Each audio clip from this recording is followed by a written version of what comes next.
Is it the Radisson Wireless? There's no guest. Yeah, I have no password on mine. I just had to open up the browser.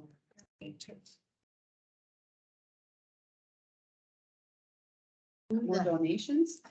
Yeah. It came to the office.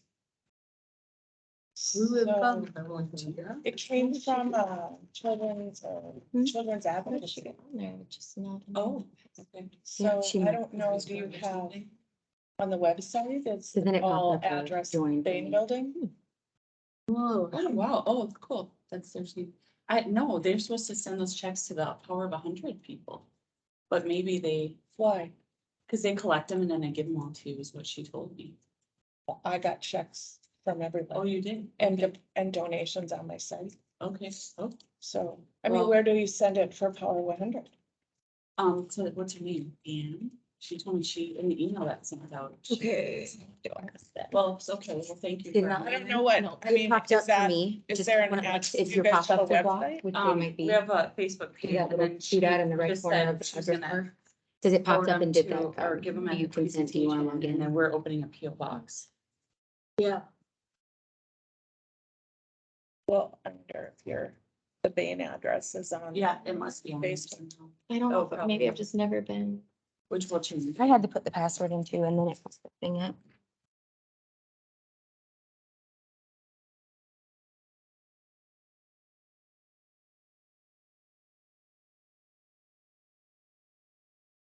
Well, I mean, they used to be right in that building. Toby, you If there? go to Taco John's. Oh, yeah. Oh,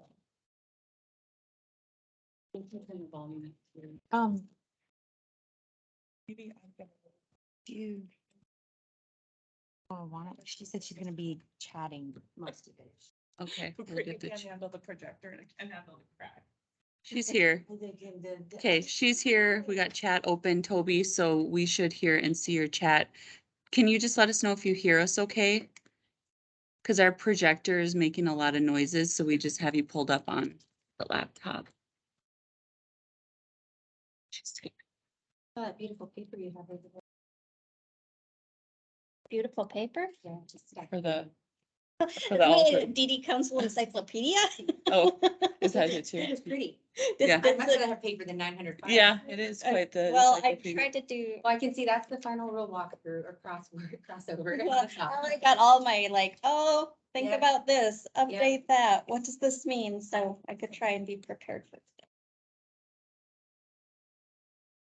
I'm usually an electronic person, but it was a little easier to do paper Signing all with all those checks, this. Madame President. For the papers. Did you So want any much. water? Yeah, Little bit. but I do like the immediate gratification of being able to put in this Then we folder and see all my can other folders. Then I Nice think to bring it's hard. Yeah. I think I was just so disorganized with all the emails and all the different documents. That's why I ended up printing stuff. for the Yeah. most part.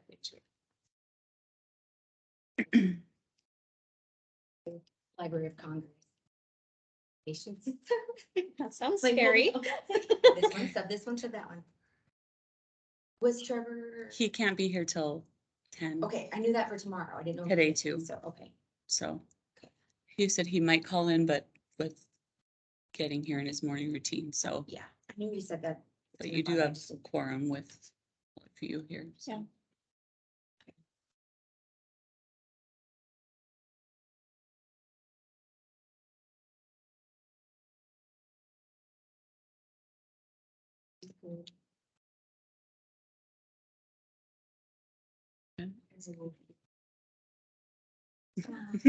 Yeah.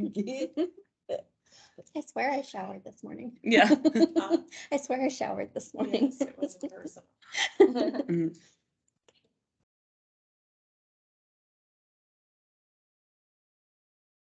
Yeah, I don't want to project on. the Toby, phone. can you hear Brittany if she's over there?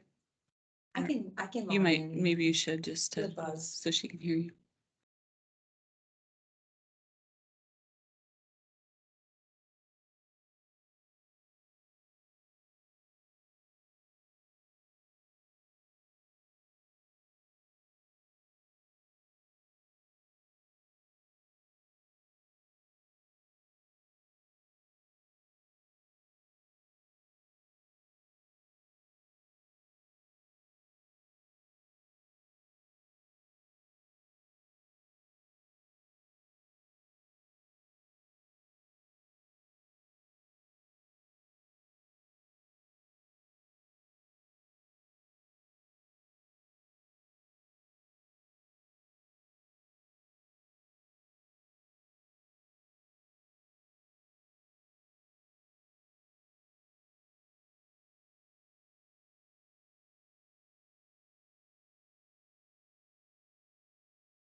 a version, a plain language version of Robert's Rules of Yeah, Order, and I had another one that, another council had online. So I have those two that I was gonna send out here if you guys like them. I would like a Um, copy. yeah. Yeah, me and so too. they're fairly simple. One of them, it's plastered with South Dakota logos and stuff on there, which is fine and dandy. If we like them, I sent, if we like it, I sent an email asking if they would share an editable template or we could just make do and do something that way.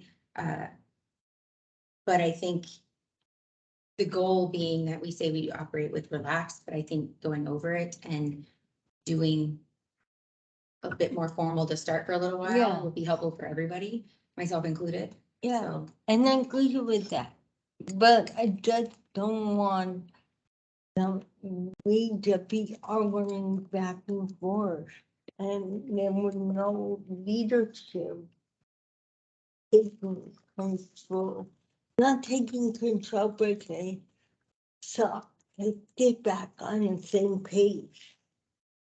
That's how I feel, Mhm. yeah. I think I called Julie or you call me and I go, no, this needs to stop. And smaller chunks. She just Yeah. wants things in smaller bits to discuss at a time. well, And that's doable. That'll be the plan. I scrubbed what I was doing 15 different times today because. Yeah. So, So for the record, let's call this to order officially and we'll just, so for the, or you can call it to order and then it'll get recorded with who's present. I'm And trying to log into the meeting. No. do you want me to forward it again? You'll be cash 100 times. Still trying to. Do you want me to try and call you? What's your, Have me reset my password, so that's part of the problem. If it doesn't let me in here, just. a second. Toby said she could hear fine. That's good. Yep.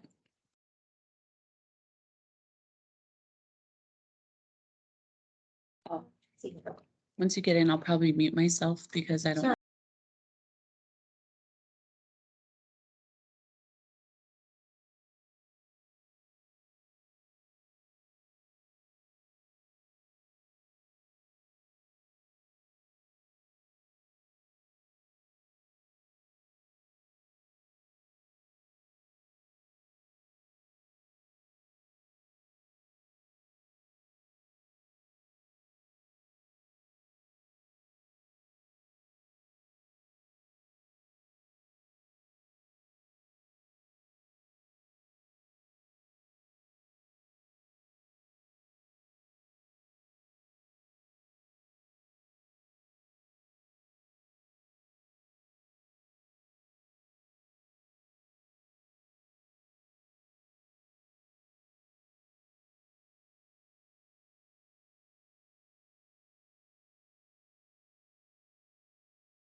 And called order we did.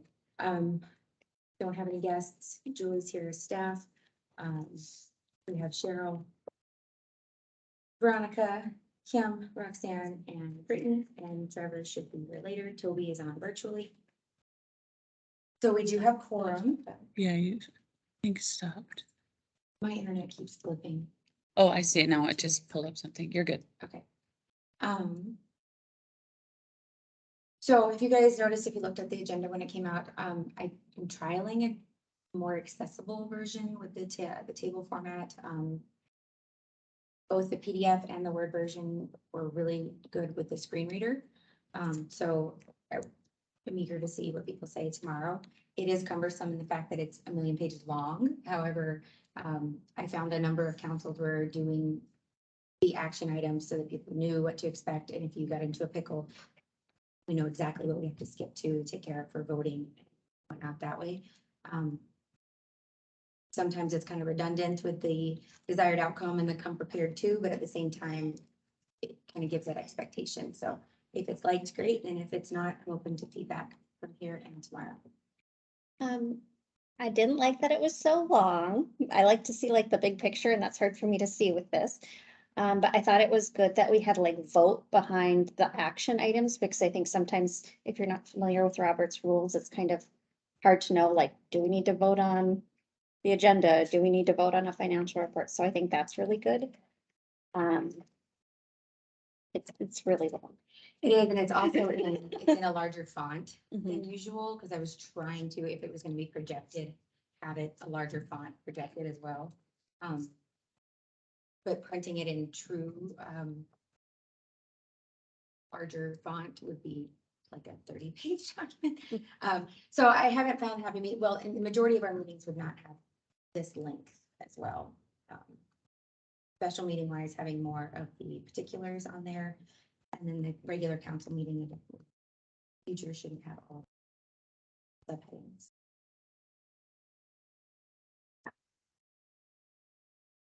I liked definitely like that you had identified what is an action or a vote item. I do wonder if we say desired outcome, are we like telling people how or influencing them, like we want you to vote this way? You know what I mean? Not the intent, if you find that in the language, let me know. Oh, no, I don't mean that is the intent. I just wonder if like as a brand new council member is looking at and saying, oh, like on the purpose statement, it says the intentions to adopt it, or I'm paraphrasing. I'm just using for an instance, like saying what we want to get out of the desired outcome. Does that not give people a space to disagree with that if they want to? Could it simply just state purpose?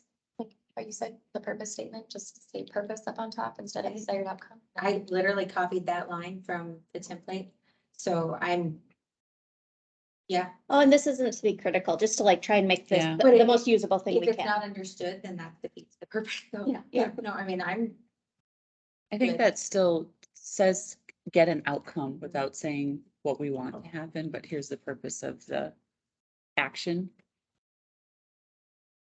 yeah, purpose or some other action type word without the word action. Or just This is what we desired. need to do. That might be more the. The Robert's rule. I think I just sent a blank email, actually.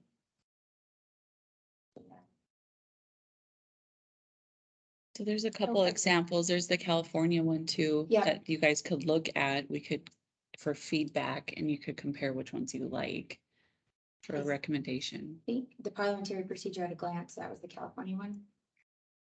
I Or, think it was Robert's Rules of Plain Language. oh, I think I'm calling California South Dakota. Don't tell the South Dakota. Well, Yeah. but Yeah. California State Council needs, so like us, but they call themselves SCDD, and so for some reason, I don't know why SC even, instead of South Carolina, I'm getting South Dakota. We have too many acronyms in our world. Too many. So, yeah, I labeled it South Dakota, but it is California. It's the California State Council on Development Disabilities. Julie, are you? Veronica, Kim did you could pull it up. Are you able to show Cheryl? I- Otherwise, I can. I'll share if I can. I don't know where we're So I just sent an email with two, Just now? yeah. Just now, because, Okay, yep, I got it. I can share with Cheryl. so. these Which are the two document things are we I looking at? first? Plan on taking out. The Roberts Rules is the one I opened. The parliamentary procedure is the other one. Okay. So this kind of helps explain when we're making action and discussion and voting. So it is fairly straightforward in a sense that it doesn't get into the nitty gritty of all the language. But I did want to talk about the two documents today to send tonight to see who may have time to look at them last minute, but to try and work in a not super formal, but more formal, so that there is my turn, your turn. Okay, now we're in this person's turn, and then we're gonna move on to this thing, to be a bit more structured. So there's not talking over and things like that. Another document that Julie and I were looking at too, and Trevor, was once we get to where we're aiming to be with how everybody on the same page with how everything should run and what the end game looks like, is that we create an expectations or like a meeting standards that we briefly review at the beginning of every meeting. This is what we're doing, this is why we're doing it, this is what's expected. And so it just briefly reviews. It's a very short document, plain language. We can all work on it together at some point. But to kind of do what you're talking about. Everybody knows what's expected. This is how it's going to run. We'd like everybody to be on their best behavior. But I think that we should put even the first chair. To, we have to counter to put a lot more on the two chair. They run the meeting, they try to pull it together. And I don't want to get nobody mad. I mean, but the last meeting, we and Shepherd were going back and forth. I felt there were no leadership from both of you. And I felt so embarrassed that I've been to a lot of different meetings with the cat minus 8 and the different, and I never had the two chair for back and forth in front of the whole council. I felt very angry and I felt very embarrassed. And I think people that we to expect at the counter to expect a lot more from the two chairs. They gotta do the different to pull everybody together. And I like that idea, but somehow they need to figure out how to pull the council together before we go on. That is my personal feeling, and I was so disappointed. Never would feel that way, so that's how I feel.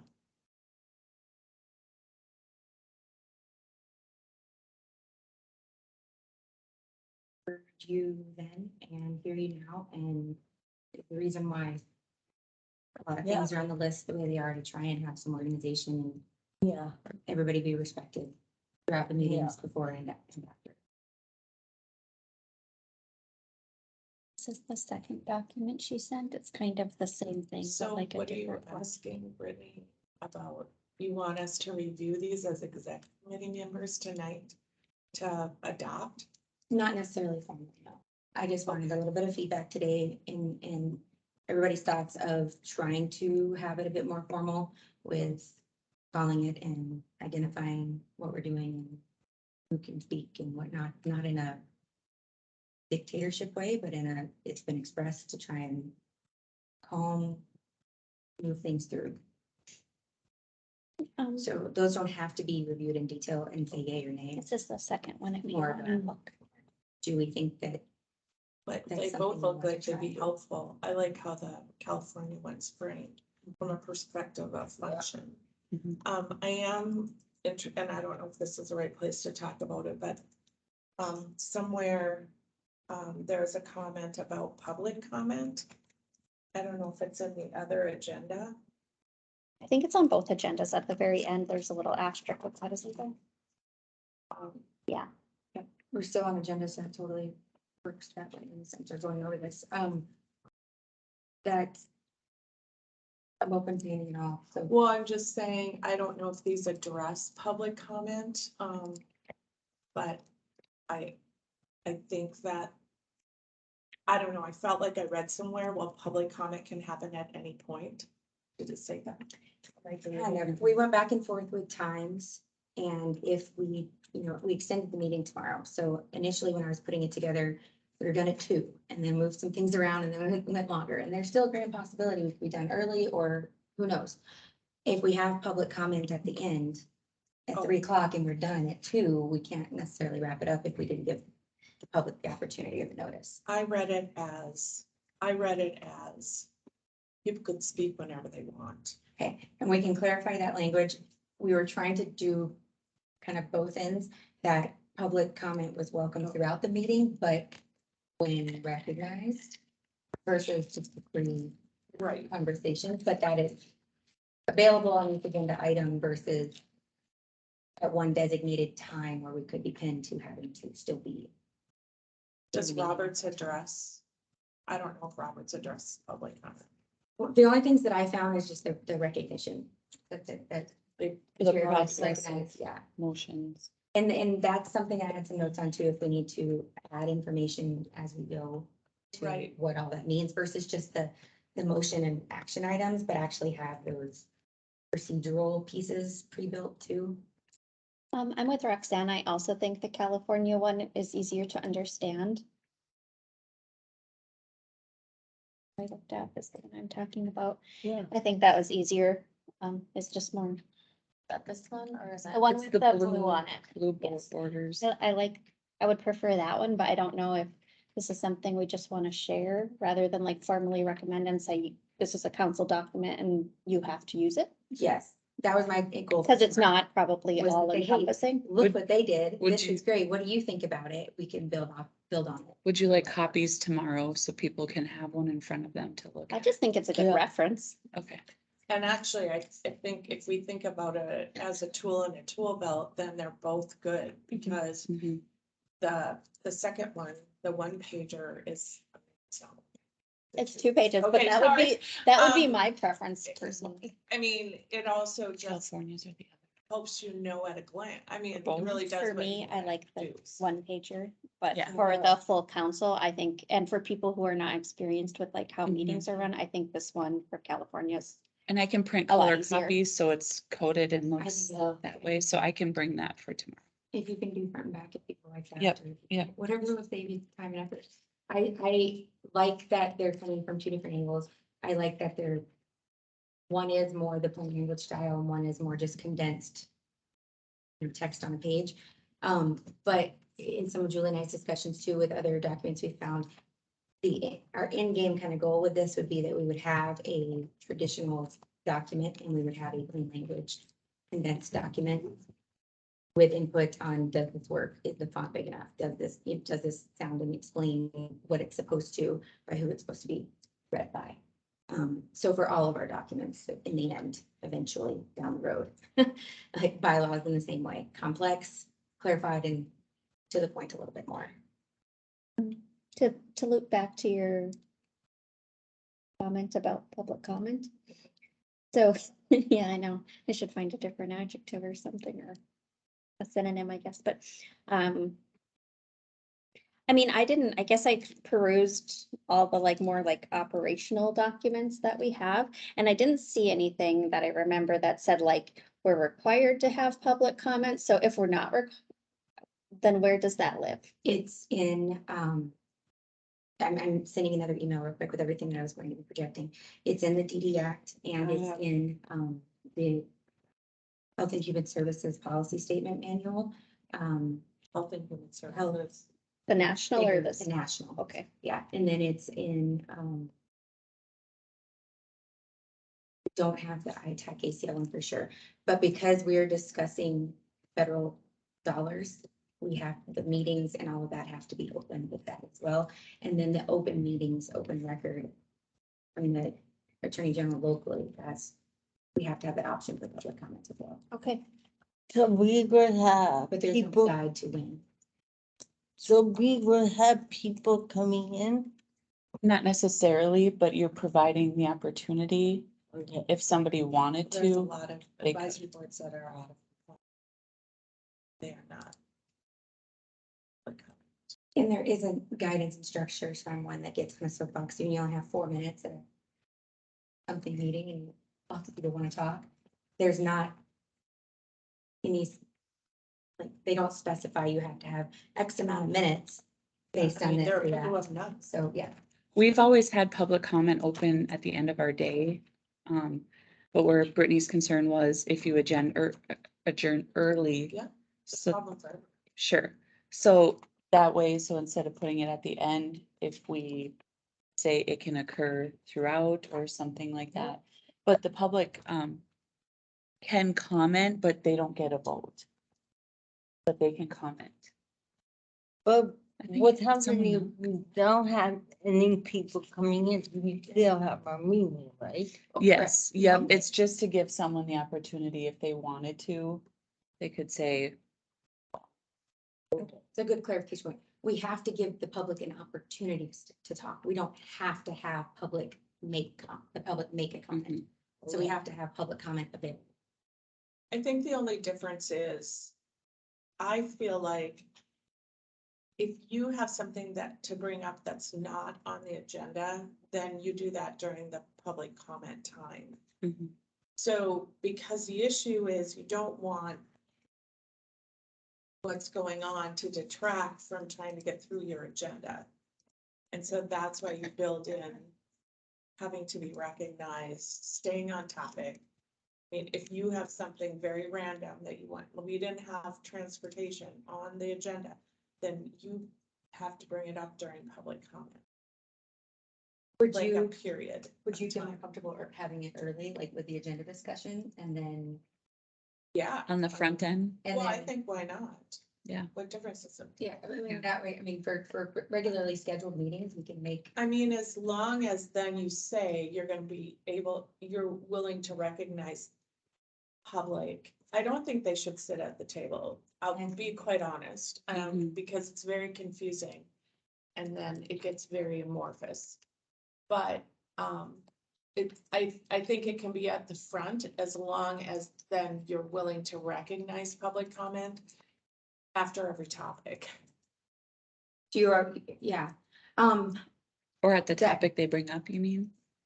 No, I mean, that has to recog- happen during that Right. scheduled 15-minute period. Or Right, whatever but have you mean set aside. recognize it after every topic, what do you mean? Well, like if you're talking about, issuing a grant to somebody and then you, before you call for a vote, you allow the public to weigh in. on it. Oh, So there were two, That's what I'm reading, is what we're saying. and there were two schools of Yeah, I thought. don't So know about that. public comment at the time of when we were approving the agenda, then you can add those things to the agenda and then address them when the time comes. There was some negative, I guess, feedback that I was reading on those because do you just recognize the topic, add it to the agenda, and then people wait? Or do you allow them to make the comment then and there? The other part is usually public feedback of, if we're voting on big ABC and we're talking about it and voting on it, but public comments now for 2 hours later towards the end of the meeting, we've already had an Well- action item. It's already resulted, it's done, the comment is kind of. I had another question, and I like that idea, but somehow we gotta educate the public who we are, what the meeting time to do. Cause if I wasn't on the DD council and just fit in, I would be confused.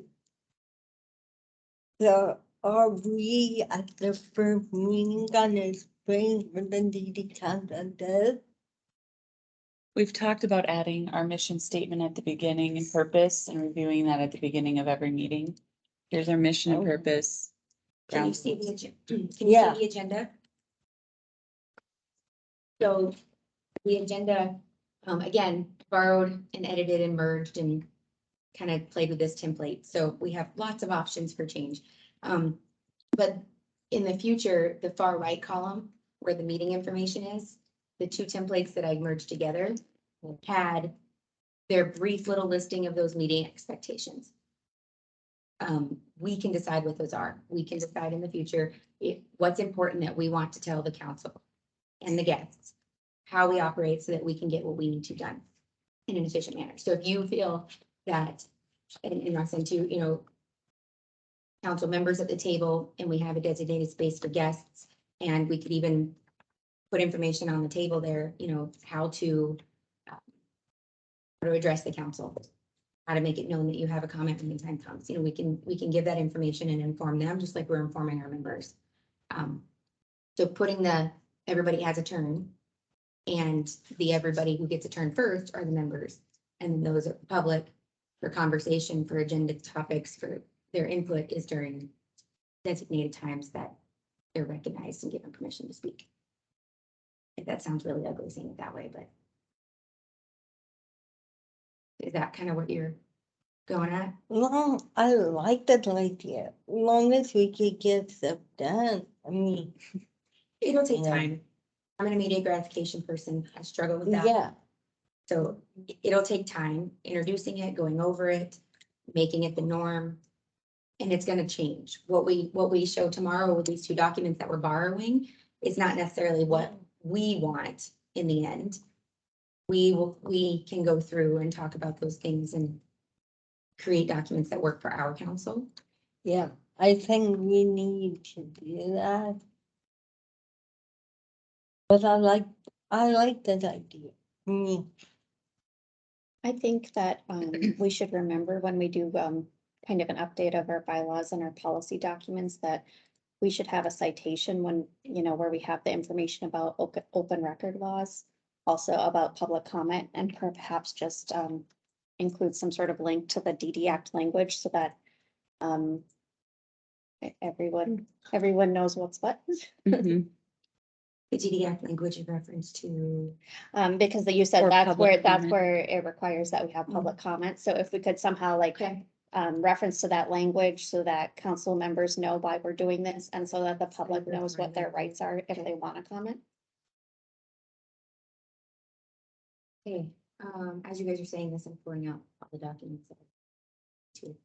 Don't know that this is in full, but here you go. Here's the next one.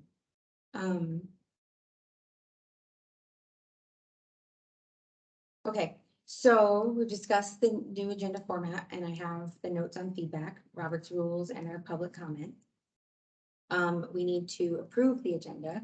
So if you want to look at that one, Cheryl, too, if you guys are to speak, we can't make any changes today because it's a special meeting.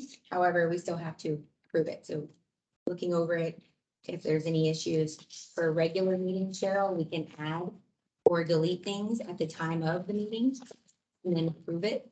For a special meeting, once the meeting starts, no changes can be made.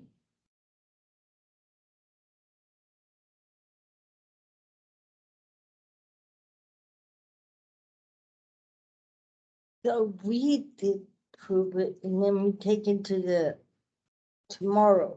This is the agenda for this meeting, so following the Roberts rules and the parliamentary procedure, we do calling to order and do roll call. We establish quorum. We have to approve the agenda, and then we approve the minutes from the last meeting. And what she's saying is since this is a special meeting, we can't actually change the agenda. So what she wants Okay, is so a to approve motion it. to approve it as is, which I will make. I would second it. Okay, so we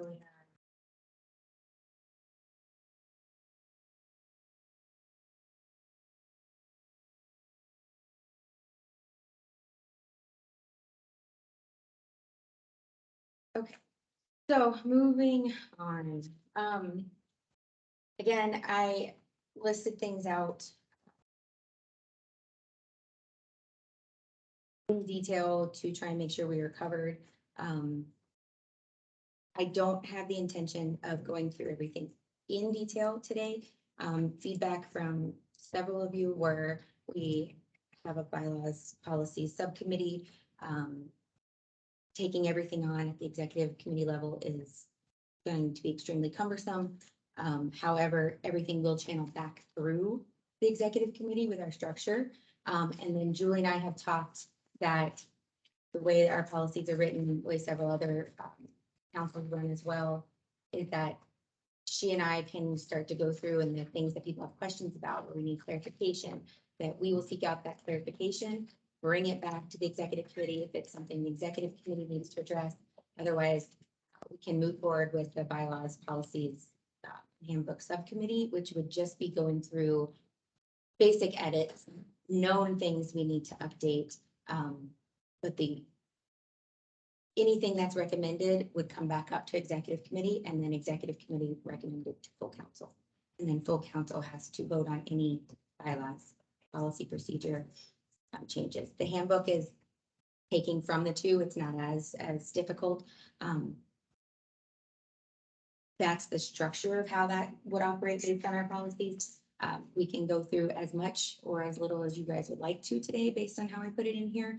I wanted to kind of scan over, highlighting the purpose that we need to address, highlighting the executive committee duties that are in policies and bylaws, and then the pieces and parts here. I have council membership, giving information here, the DSA and MOU, so a designated state agency, and then our memorandum of understanding with the designated state agency, talking about the director evaluation, our open meeting, public meeting requirements. Just in this update piece, I just have little tidbits. And so that first part is that my intent is not to go through each and every word of bylaws and policies and procedures here and now. Initially, we moved saying that we wanted the subcommittee for a reason. Can we get a reminder who's on that? That's what I was gonna ask Yeah. you. Um, I read the bylaws now, I have lots of ideas. No, Share with I somebody. would Yeah. absolutely love, no, then that's fine too. That's what I was. It can be, it can be both. It was, myself, Trevor, Toby, Crystal. I think that might be it. Crystal replied on the ballot and Trevor, Toby and myself. It doesn't have to be just the four and it doesn't have to be in isolation. Those four can join activities of the executive committee as well, Trevor and Toby already are there, myself there. So really just be a guest with Crystal. So when we're doing those discussions, we can just have Crystal join if you guys feel invested in it now. I mean, by all means. Yeah, So- I'm happy to just share my Okay. comments with the group and you guys can do what you like with them as well. Okay. So whatever you guys want. That's fine. That works. So further down. And I wanted to Talk add about too, it. so ITAC, our technical assistant, said anything that's updated to match can go to them for review, make sure we're in line with the rest of the councils. They'd give feedback, send it back, so we'd have another channel of a review body that would kind of look at it, because they're actually looking at all DD Council's bylaws right now. Anyways, so they said when we have things prepared, we can send it over, they'll send it back, and Jack recommended that too. Jack's our program administrator for our grant as our kind of another review board. So That's down. I was just adding it as a tidbit. Yeah, Are we? reviewing this minute? shoot, I skipped the minutes. I'm sorry. Thank you for I did a Robert's scroll. rules. Yeah, I'm sorry. I I skipped over the probably minutes. didn't ask it correct. No, you're good. Okay, I was like, I don't know where we are. Sorry. No, I skipped right over it. It's on the underneath agenda. So, okay, rewinding. We need to review and approve the minutes from the last meeting. Can I ask a question first? So when I was looking at everything yesterday, you guys moved me into the nonprofit slot. And then it says Toby will be the council member at large, so when I read that, I was like, well, then there is, I don't know what role I play on the executive committee. So the structure of the executive committee is chair, vice chair, past chair. If we don't have past chair, Right, then it's a member at large. And when we did the ballot, Toby was the one that filled that role. It's neither here nor there. If it's an agency representative, then to nonprofit or. But I would be the other. member at large, You, because I don't fill the other roles. that's what, so that was part of my initial chatting about this, because when it came back that way and making changes for the future of changing that position, it doesn't necessarily matter in that aspect, but yes, the member at large should change because we have agency representation for 2, and we have citizen representation for 2, and then we have the other 3, so the vice chair, chair, and the member at large. So yes, you in a sense should be titled with the member at large. Their clarification point that I have in one of my many emails to send for ITAC and whatnot too is agency representatives technically mandated PNA and the Center of Excellence and the 2 communities, the nonprofit and the non-agency or the non-federal agency one are still under the agency umbrella, but it's not super clear because you and Jeff have term limits compared to the other 4, 5 agencies that do not. Okay, but I guess my point is It needs this, To update that. this is not. I mean, this is what you voted on the 3rd. I wasn't there, but that's not accurate. So then do we need to My notes are that change it? you were changed with your designation and with your at large. But that's not That's not what, what's in there. Yeah. that's not what's in the minutes. So do we need But to if- edit that? the Well, minutes it's, of no, that? we shouldn't edit it if this was the vote. No, that it wasn't. I don't It think that says was, it's a vote. Yeah. I Wait, mean, I it says also- Cheryl seconded the motion was approved. So, I mean, you shouldn't I can, change no, this, no, but then we should do business to fix it, right. just for, Making note that you're contesting that because it doesn't appear. I'm not contesting Well, it. I'm not contesting it because you made this decision. I'm just saying we should correct it Yeah. now. I mean, like, Yes, make a motion to say Roxanne will fill the nonprofit slot, which puts her at the council member at large, and Toby will right. fill the citizen member. I think you could for the approve these, executive then make a committee. motion. Yes. Yeah. That's what I think. Yeah. If this was accurate, then that's accurate. I don't think that it was. I had, Carrie practice doing minutes to see for the all group, so I could go through and redo these. I don't know for sure. I'm just gonna say So, that if it was Can accurate. I get a motion to strike that from, or strike it from the minutes in that it's contested and we're not sure if the verbiage explains what the motion actually was, and then we will address it in new business with the membership piece. I can.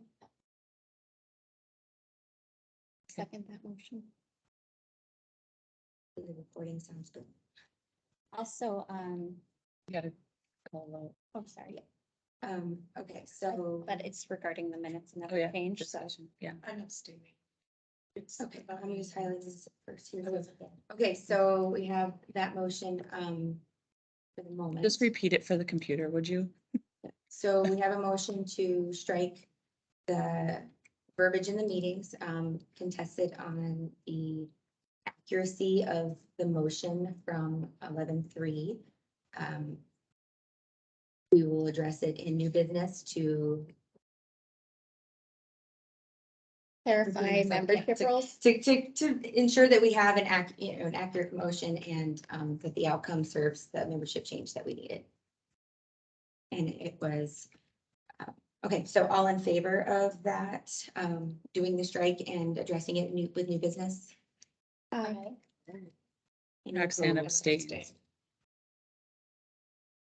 Can we add it as new business? Because we can't change the agenda. We can do the motion. Yes, thank you. So new Can't add it business- as New business if we're adding it.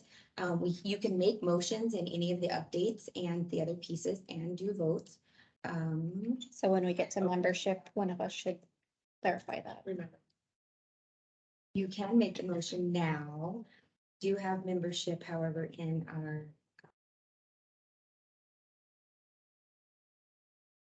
I update now.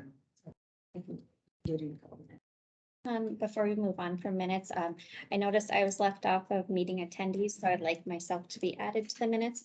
And then another suggestion, just for like ease of us, you know, being super clear on what's what.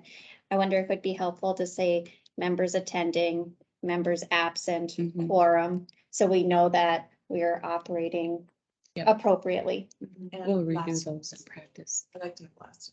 Mhm. Yeah, so there are several templates and there's Robert's templates, there's ITAC templates. We do need to have open meetings to requirements, clearly identifying the members, the times. If we roll call for votes, every single person and their vote needs to be recorded and made available to the public. So there are some structural changes that we can try and make to the list. We have to roll call every vote. No, but if we do a roll call vote, we actually have to list out the vote for each and every member. Yeah, And That's we need been to in clearly minutes in the identify. past. So, Well, and I'm not saying we have to do a big format change, like I don't need like some 20-page formalized word for word document for No. minutes. I just thought it would be helpful as we're trying to like establish how we want to operate, to say, these are the members here, these are the members absent, and we have a quorum, so that we know when we read this minute, like, okay, everything we voted on was legitimate Mhm. and good to go. So, We'll the update that. requirement for minutes is that the details of the motion are entered. The discussion is not necessarily required. However, that's up to us and how much we feel like we need to convey and have to be able to recall when reading them. Mhm. So it's the action business is what at minimum has to be recorded. We can redo, that was a practice trial, so I can go through and assist on that. Veronica.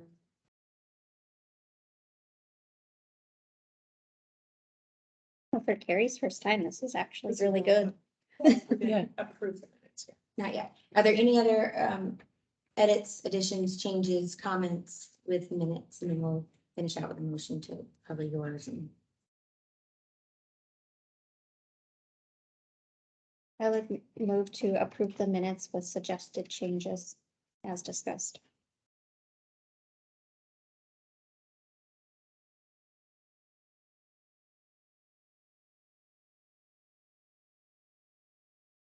okay, do we have a second?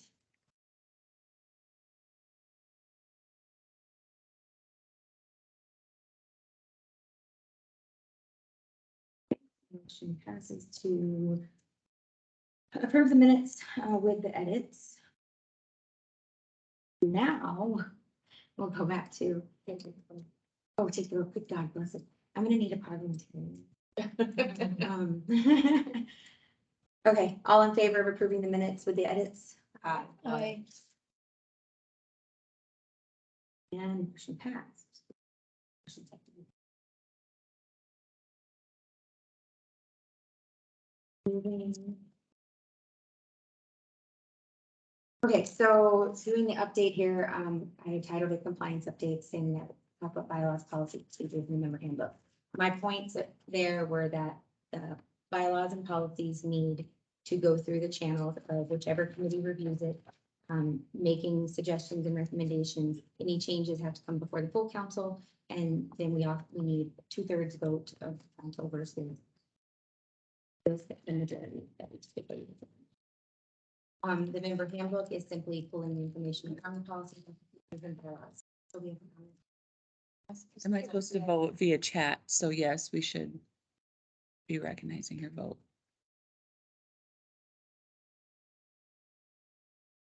In hindsight, Toby, do you want to yay or nay the last two motions? Toby, would you like to give a yes vote or no vote for the last two motions? We'll keep track of that then. And refreshing, it was Roxanne. In essence, striking those pieces of the minutes, talking about her membership role, and then the 2 yeas. adding Veronica. Okay. 2 yeas will reflect that. Yes, Roxanne. Um, Yes, yes, and yes. So Thank you. the compliance piece, we do have, once we get what we think we need to change or any other documents that we have that say we need to change different pieces, the channels of double, triple checking those are, the Attorney General's office, supposed to be with our DSA, our state agency, legal, and, our technical assistance with ITAC. So those three channels, would help us ensure that we're state, compliant with state and federal law. Right now, we're in a pickle and kind of limbo. One side from ACL says that we need to ensure that our bylaws, policies, procedures, and practices are compliant with the federal law, and that we can move on that as the council sees fit. And that they will assist through channels, whether them or ITAC and whatnot, over the next probably 2 years, to get the state up to par, Century Code specifically. And then Can I just hold for a minute, because I'm a little confused. So we're talking about, as far as the agenda goes right now, we're in the structure and operations piece. I'm just doing. the Because I have update. I have a She's doing PDF break. she's and doing I- the bolded term. What? I'm council chair update and I'm doing the compliance update, so. I Yeah, haven't so got down council to- governance, and so then there's council I'm on management. a PDF, and so I can't see.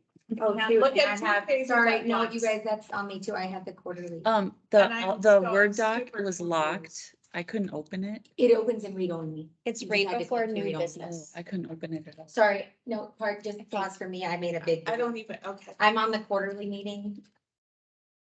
Could you You're pull the on the agenda other back up, agenda? Kim?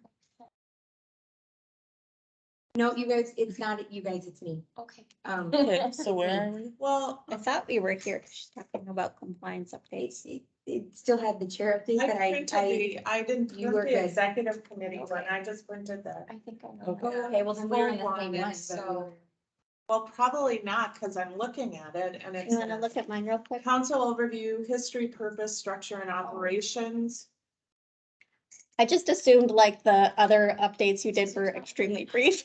Sorry. I think we're right. So, yeah, okay. We're on page 5. So, Small compliance update. I'm sorry, I'm sorry. no, we're on page 2.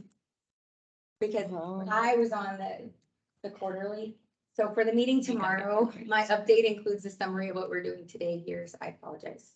Would they be able to make, would these guys be able to make copies, Want to look at? Sure. like hard copies? Yeah, I can ask. I can go email. I'm sorry. I'll go I had ask. both of them up, making notations for the comment stuff. and- So you were already at 5. Yeah, I may screen going up, so Oh. it doesn't look so small and when I share, but Okay, I just want to ask a question about, because you had history on here, and so I was like, I can rewind now for history. okay, because I'm just super sorry. curious about why our Century Code, what's the history on it veering away from, not away, but adding additional requirements from the DD Act. I sent you guys another email with massive amounts of attachments. Was not my intention. I planned on projecting large and going through piece by piece and have another PowerPoint with information and referring back to these. There's one Excel document in that email. It's titled DD Act History. And in the side-by-side comparison part that you had asked for, this was one that The history one is the one I should pull up. the Excel document, DD Act History, yeah. Gotcha. So this one opens, and for the history piece that we're on, showed the legislation that enacted the previous versions of the DD Act goes back to 1970. I also pulled in Century Code. And so legislative council sent me everything over the years. And I tried to pull in where we made changes, when the language matched, and when we didn't. Essentially, if you scroll all the way over to the right, there's some yellow highlighted areas, but all the way over to the right in column L, I have the comments kind of pulling that information out. So one, I think most of you are aware, North Dakota has not adopted the most updated definition of DD. not in century code, not in administrative code, not in policy or practice. The language that we use for DB qualification and in century code is from 1994.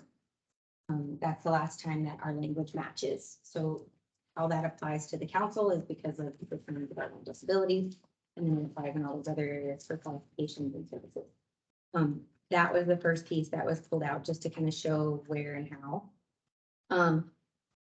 Back and forth across the document, it shows all the name changes and roles and responsibilities of the council.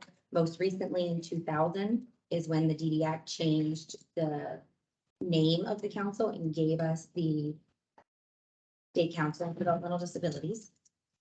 Or the Council on Developmental Disabilities, excuse me. And then they also changed the purpose of the council. The reason it's on the agenda to address the purpose and us adopting the new purpose is because the DD Act has dictated the purpose from the beginning, and the purpose is what we build our state plan off of. The purpose defines the reasoning behind anything we choose to fund, and then we choose to fund things in the 8 emphasis areas.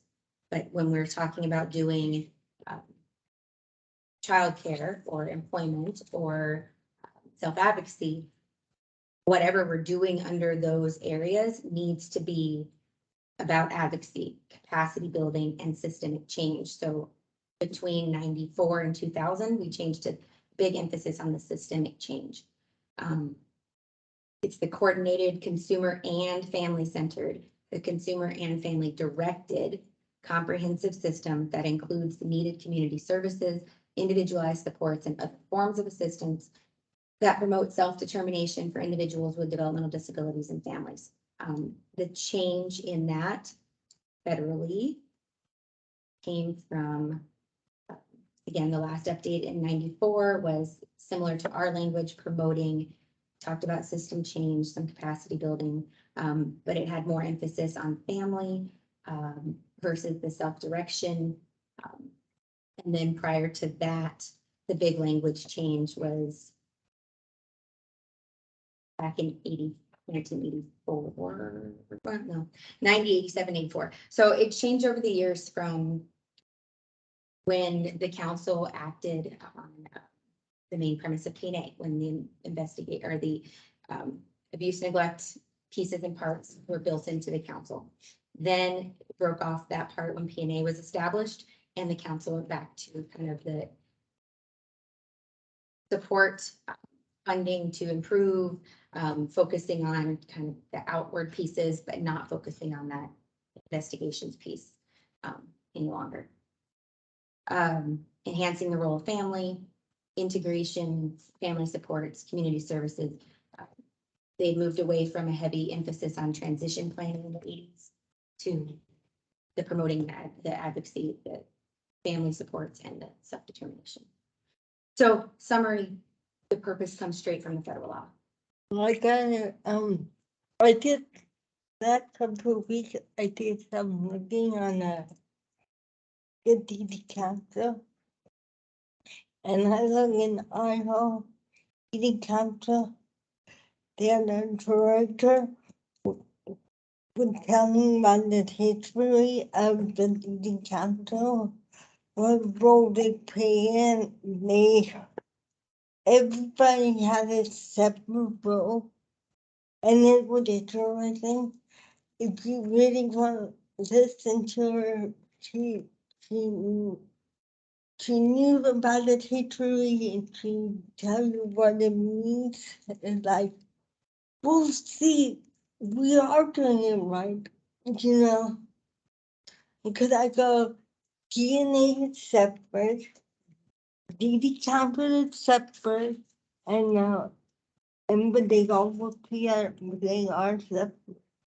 And the director and the Iowa DD Council were saying that they would do on the DD action training from mentally retarded, how they changed it in the 80s, you know, it was interesting. Again, I know Cheryl, you don't have the email right in front of you, so when we're done talking about the Excel one, I sent a plain language DD Act email too. It is 33 pages compared to size 5 font, minuscule, federal language pages.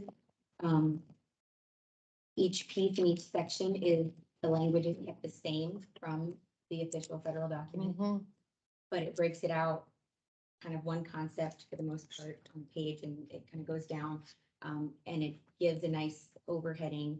This part tells the reason for the council. This part tells what the DSA does. This part tells who gets money and from where. And so that's what I ended up saying I was gonna go back to and do projection wise. In addition to pulling out where the executive committee responsibilities are. To finish answering Roxanne's question, the Excel document shows the timeline of changes. In my column L, on row 4, summary of the council using language in our mission and our purpose, combination of the language from 1984, 1987, 1994, and then some pieces from 2000. But if I also was going to send everybody in the council a listing of all the DD councils across the country, with links to their councils, and everybody can peek and poke whenever they want and look around. But everybody's mission who have updated, it's actually the mission purpose is standard to the federal law. Missions are individualized, based on what we're mandated to do. The purpose is what we're mandated to do. So that comes straight from that. The parts that Century Code struggles, Century Code doesn't reflect the updates to the DD Act. As far as outdated language regarding the role and the structure of the council and the designated state agency, the role of the governor's office, and then the assurances and our membership. We are holding steady for guidance from ACL with the membership, so we're kind of just hanging there. No answer yet regarding if DHS can have one person cover multiple roles. So Right now, the guidance is no, but they're gonna give us overall. That- overarching. ACL has taken those questions to their policy shop for But the advisement, current guidance is no, the documents that are already out say no. So that's why they're. but Jack didn't say that at the meeting that we No. had. I know, the current guidance that's out says they can't, but because our state and apparently a couple others do have similar issues, they're looking at it to readdress it, but the current guidance that ACL and ITAC have put out does say that you can only represent one membership category and one membership role. But not to be confusing, the guidance is not decided. They're looking into it. However, they've said, do your work as you are. Don't let this stop you from doing anything. Your board's approved, your membership's approved as of now. So bottom line, we're waiting for more advisement before Yes. we think about messing with the membership structure. Yes, Okay. should. State level wise, again, there's the ACL telling us to kind of hang tight and work internally to get everything in line federally, which we're not that far from internally. It's the state, it's our Century Code that's I agree, needs the it's a most problem. updating. Right. Our policies and bylaws, there are tiny few little things that truly need to be a change, and the big one is the purpose. I mean, that's an easy fix when presented to the council, that it's really, Mhm. it's cut and paste. So are you looking for a motion now regarding purpose statement? We can. I would move to have the North Dakota State Council on Developmental Disabilities adopt a purpose statement consistent with the language of the federal DD Act from 2000. This purpose should be separate from our mission statement, should be determined by the council. Need a second? A second, I have a question. Are we making a recommendation for an adoption? Yes. Because we'll bring this to the full group, right? So. Amend your motion. to- I'll amend my motion to have this be a recommendation from the executive council to the full council for consideration. Executive committee approval. Bring it to the council. And so then we can bring it to the full council tomorrow. One, two, second. Toby, I'll look for your votes. We can have that included. Okay, all in favor of recommending to the full council to adopt the purpose statement in line with the DD Act language, ensuring that we keep a separate mission statement that is unique and individualized to our council, and bringing that recommendation to the full council tomorrow. All in favor? I, Toby says yay. Opposed?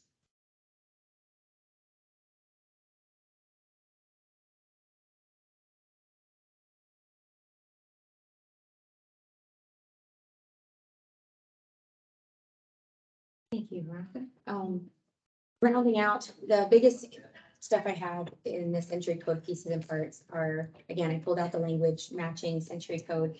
Welcome to sit in if you want. So 1970, languages administers and supervises, which is closest in line with our century code saying that we are maintained housed within type of language. When initially the councils were created, they were supervised by whomever the governor named to be the designated state agency. The state plan had to be approved by the agency.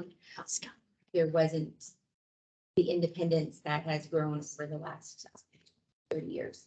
1978, immediate relatives was the citizen member category. That moved and changed.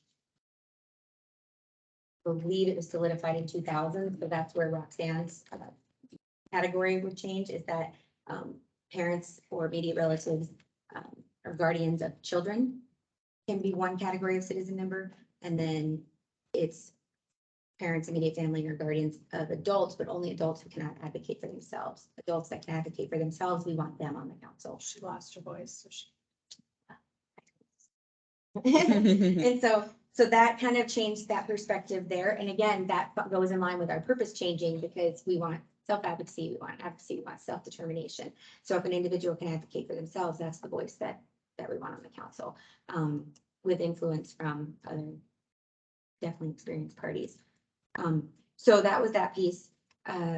just in addition to the century code. I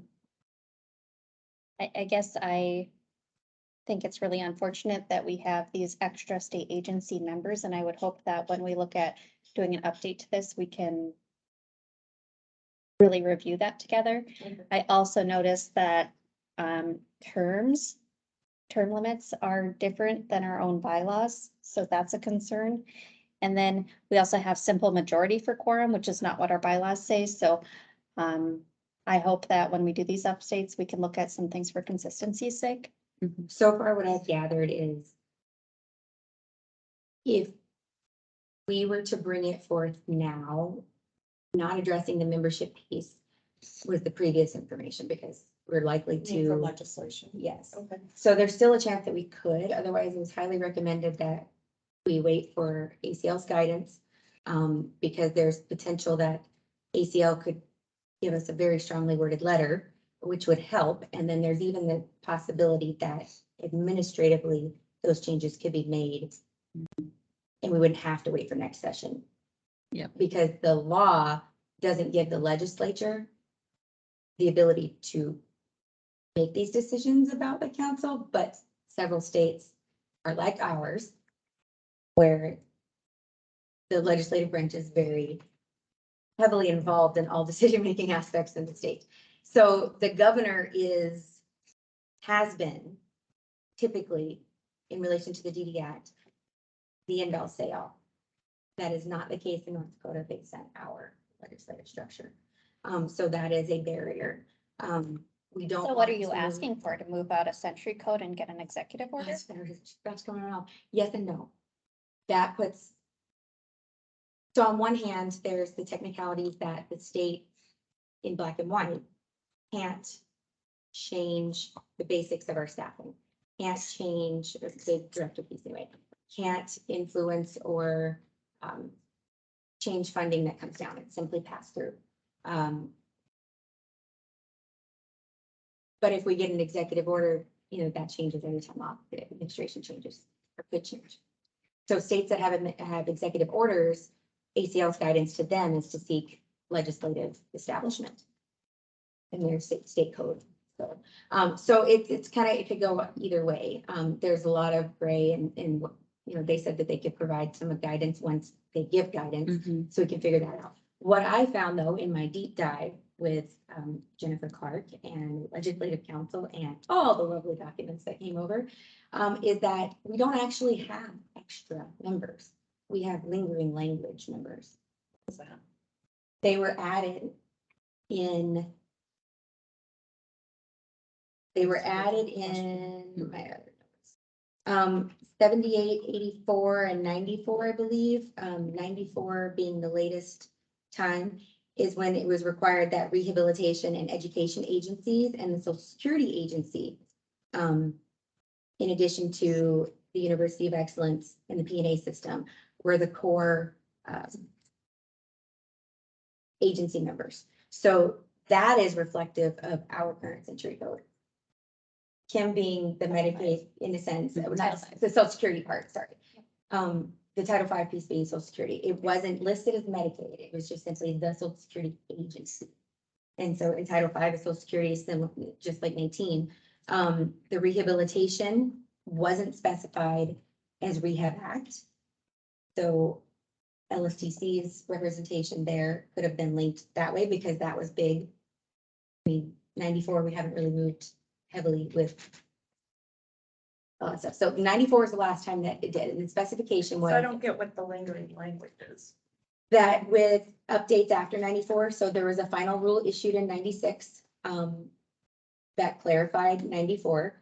Then there was kind of stagnant until it was reauthorized in 99 and then 2000, and then we have final rule to clarify 2000 in 2015. So I think in a nutshell, Brittany's trying to say Mhm. Act language has changed, but Our our state- state code has stayed the same with what used to be members who qualified and filling the roles.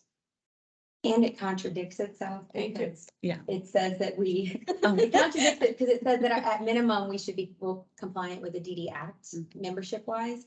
And so yes, at minimum, but that language implies that those are extra, but the language deeming them members is not I extra. think we should just tackle this when it comes down, because Jack also said on the call, so Jack's our ACL grant administrator.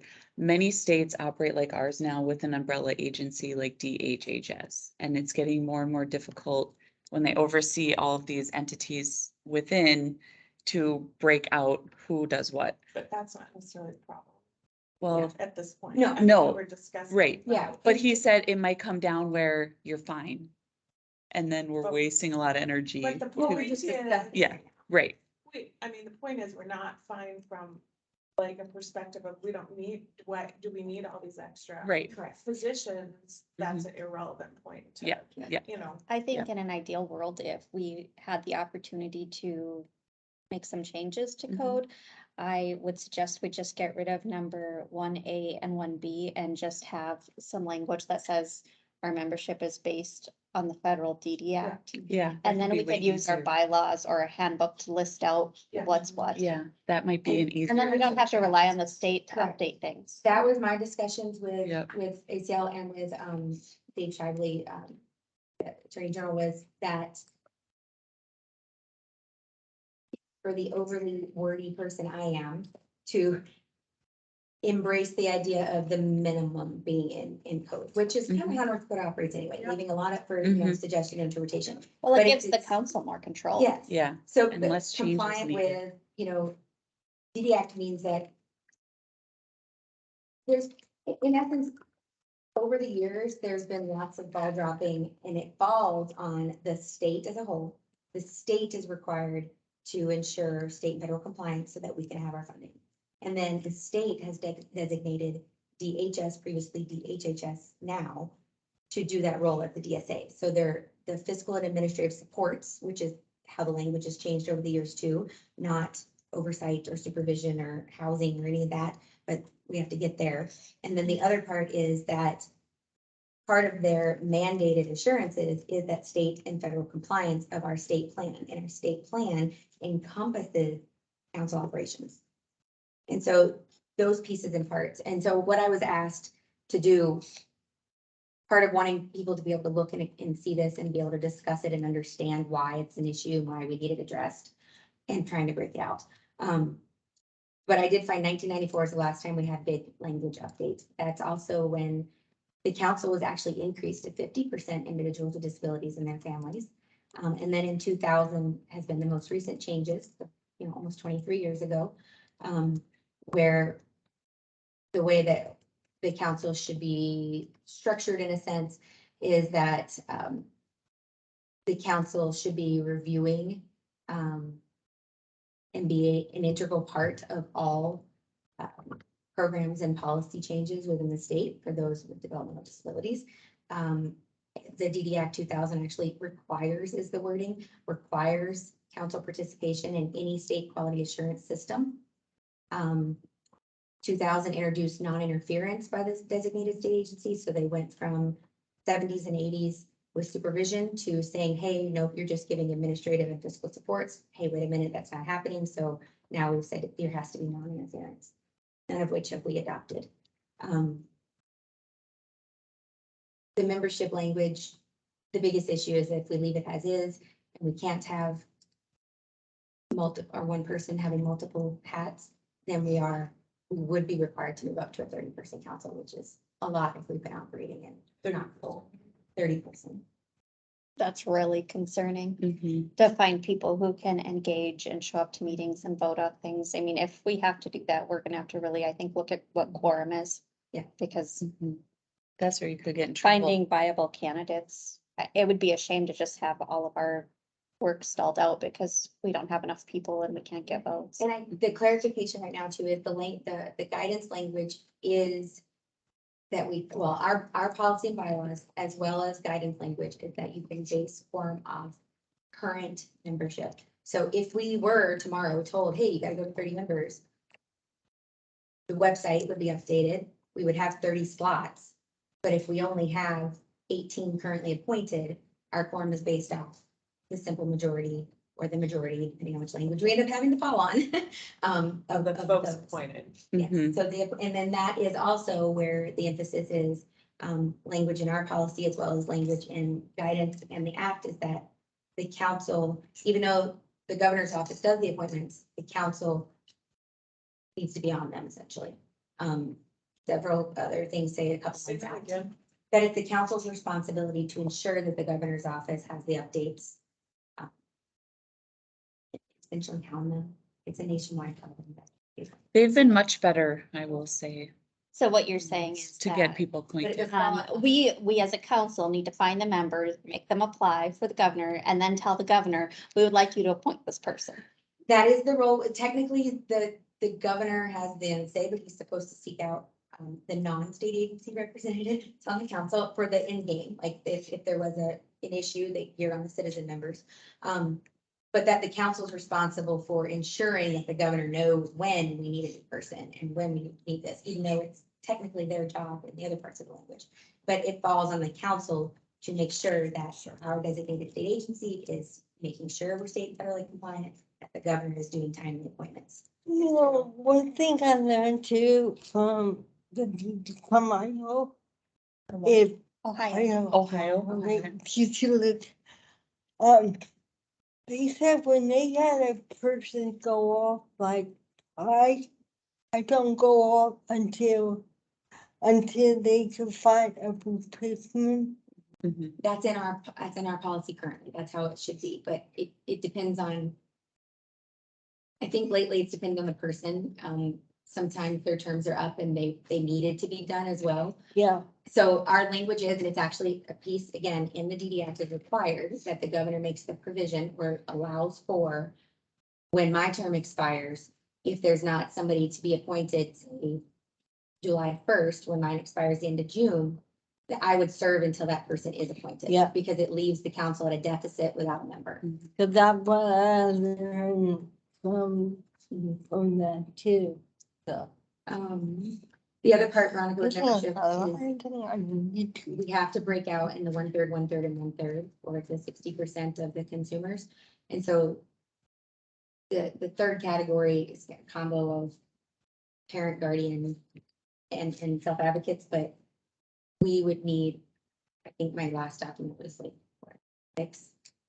8 More. total citizen members, but 6 of them would need to be self-advocates, which I think would be great to get people involved, but that's cumbersome. And 30 is a lot. 30 is a lot to think about with stipends, trial supports. I think you get to a point where a group is too big to be functional, so Mhm. I would just be concerned Yeah. about that, so. And we're Can agree, with the minimum Sylvie. allotment, for sure. So can I just, how will the decision be made to address our century code? Is that on our agenda or are we? It's not on the agenda today because the no lobbying part is interesting when you're told that you have to get bill sponsors and say, hey, we need to do this, I need you to vote for it. Then we were told there's a loophole for that because we're advocating to be compliant, but then, because the first answers that came out of ITAC and ACLS was, no, the governor's office needs to make sure that those changes happen. But that's not how we operate. So I think when the guidance comes, they would support us in getting the changes made, but they said it may take a while. Well, could you ask DHHS to introduce an agency-sponsored bill that would edit this? Yeah, why? I think we could If ask we can Sarah. get to Timeline inform is them on short. board, Yeah, Dave Shively was willing to help, not seek out.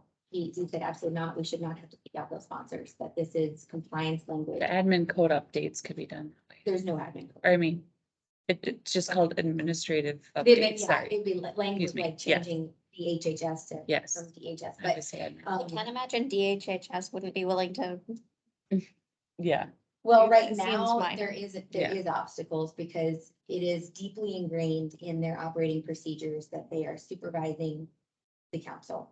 And that No. those roles, I don't think they feel that way. that's We've the, that's talked the with feedback Sarah, that kind of, came from who? yeah. that's the language that came from Sarah. So we've talked about staffing and supervision with Julie and things like that too. Dave was interested in having a sit down with them once he has a better understanding of what needed to change or what needs to change, what has changed, where we're at. Because a whole lot would look different. I mean, the services that our designated state agency could and should be providing additional staffing supports, like the administrative things. I know good fiscal relationships, most part, things like that, but there's a lot of things that the assurances require that they do that we haven't necessarily been getting. Sarah said she's super open to coming and meeting with us, so I think it could be a motion of inviting her to sit down and talk through that. She was not opposed to any of that stuff. So I think it's just, you have to ask But right- and open the door. Right now, the difficulty is that we are the language of maintained in. So there's the school thought if that's how the century code is written, that's how they're going to operate, and that's bona fide in a sense, because they're operating based on what state code says too. There's the ITAC guidance and several things that I have for you guys to look at if you really want to poke through like John, but is ITAC's issuance of no supervising of staff. Our staff are state employees, but they're not employees of the designated state agency. They're, I It mean, shouldn't be. Well, no, the ITAC guidance is black and white and specifically that's states that. when we had that call with Cheryl, remember she said, since we passed through and I am technically through the state with the pass-through dollars, they still divert to HR policies of the state. They work on the eval with you guys, all of that stuff, but that's what Cheryl said. And we can Sarah, ask her. Cheryl's saying you should, okay. Yeah, So this is, Can I- I'm gonna finish. Okay. Like, yes, you can ask questions. Sorry. I'm sorry, I interrupted. Because I just asked the question about addressing these changes in the century code. And how does that decision get made? It should be annually reviewed policies, bylaws, and our MOU with the designated state agency in our policy is supposed to be reviewed annually. So Okay, in that, it But should have how would have does been the caught. decision to move forward on, I mean, is that a council vote to say, we have inconsistencies and we haven't updated the century code, so therefore we're gonna move forward with doing that, no matter all of the obstacles that are involved? Because we don't have anything formal on that. I think that having it on record that the full council is aware and in favor of addressing it, I mean, I think is responsible, because what we do as the executive committee should all come back to the council for a full vote. So any action that's taken in saying compliance wise or otherwise, I think should come back to the full council. As far as the how-to, we are definitely in that gray area of who, the initial information that's out there says that it's not something that should even really be on our shoulders, because it's the state and the designated state agency's responsibility to ensure that compliance. But from a practical point, we all know that there's gonna be It would probably, a body, an Mhm. entity, somebody who's driving change. Because, I mean, the governor's got this and we've got this. So right now, So, the policy questions practically. to the governor's office goes to DHS, and again, that's how they've been operating, that's how Century Code says to operate, so I can understand that connection. Versus necessarily coming back and discussing it with the council. We're not seen as the independent, federally funded and mandated actions, independent state entity that we're supposed to be. And so that limits some of those discussions. My few talks with Dave Shibley, his thing was having attorney to attorney sit down with them and DHS and getting them both on the same page of saying, this is our interpretation, this is the final rule interpretation, this is how we think it should be. What do we think there? There's the piece of sitting down with Sarah, in a sense, she's our point of contact for the DSA, from what she said at this point too. It's yeah, so it would take, if I may make, there's not a formal thing of action to be taken. I mean, quite honestly, I don't know. I mean, I agree being in a state agency has its pros and cons. I don't know that, I feel that DHHS is necessarily like dictating what we do, but on paper, it looks like they can. So, I mean, I agree, we need to get the language cleaned up so that the council has the power to do performance responsibilities. I guess what I would see us doing is making a recommendation as an executive council to examine our North Dakota Century Code and make sure it's in compliance with the DD Act. We'd make that recommendation, move it to the full council, who would also make a recommendation at which point I think Julie could connect with our DSA and talk about how to move forward. I mean, even though we are but aren't a part of DHHS, I would see the easiest path as them being the ones to introduce a bill for the edit. We did broach that, and we kind of got their legal services were not really sure that they could do that for us because they can't represent us, was kind of the language. And that's where we fell into that. But Well, perhaps they- us as Mhm. members, some of us who have legal staff could assist in drafting language if the council wanted support. Yep. And all of that has been laid out and discussed. Although you, What I was shying away from is if we write ABC and we bring it to the legislature and they decide to change it to XYZ, we're stuck with that and we have to do this again. And so getting that firm federal support from ATL may be helpful, but at the same time, that's likely to only be membership oriented, not full language. So I have some drafts from others that were just the basic bare bones. If you guys feel that it's something that we should try and push yet this session, I'm game for it. I think that we could start pushing it, but also have the sit downs maybe simultaneously. I think, I don't know if we want to push it. We're on such a tight timeline. If we did push something, it would have to be very bare bones, which I would say as like the governor establishes a council and they follow the DD Act and Yeah. that's Yeah, it. yeah, it Yeah, has to say, yeah. so we'd have to explain the change, so point out some of the pieces of ours, but basically it is that in order for a state to get the funding through, we have to have an active P&A and we have to have a designated DD council. We either have to be our own DSA or they have to designate a DSA. The governor, our code should supposedly has to list a little bit more than just compliant with the DD Act part, although I should say. But listing that our term limits, or we have to be governors appointed, term limits, elect our own officers, hire our staff, or hire our director. That has to be in code. The pieces, because those are the key highlights. The membership pieces, membership Key compliant with. highlights of what? Because there are many states that are, the changes, our century code still says we get permission to hire. Compliant with the DD Act language is what she's saying.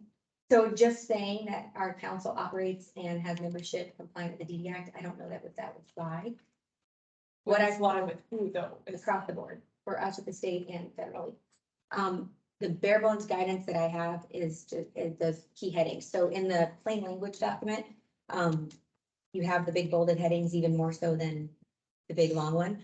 And it gives those responsibilities, those pieces, those parts. So when it's talking the membership, those heading pieces, we try to be those. So. You wouldn't put who the DSA is in the second, Correct. Is that the governor or the states? which is in there now. Yes, but our century code, the way it's listed for our century code, it doesn't give us the permission to review a VSA. Because it simply says we are maintained within, and it doesn't address the review. And it doesn't, the only thing that says it's compliant with DD Act is membership specifically. I'd like to make a motion, Wait, do you have a motion already? in my She brain. was verbalizing some I recommendations. already made one. Oh, did I? I didn't hear the word motion with it. You were just saying. She you did. think you recommend. Yeah, I didn't actually motion. We'll just retract it. Yeah. You did. I was Let's just start over. saying this is what you So want. before you So do we're all that, let's follow it. just the overall part that I made some people laugh, federal level, was that the citation for the DD Act that gives us the authority to do what we're mandated to do in century code is from 1978. It is the exact citation from 1978. So we piecemealed updates here and there and in between. Okay, so I'd like to make this motion because we have about an hour and 15 minutes left and a lot of things. Mhm. So I guess I think this is an important discussion to be had. And we probably need to discuss more, but at this point, I would move that the executive council make a recommendation for the full council to move forward with exploring options for updates to our North Dakota Century Code, which is in compliance with the DD Act. Okay, all in favor? I'll Wait, second it. Roxanne. Second it. Okay, Toby, I'll watch for your vote Okay. here. All in favor of the executive committee making a recommendation to the full council that the council seek out updates to the century code. Basically that we as a council as a whole are taking action. All in favor? Yes. Yes. Toby says yes.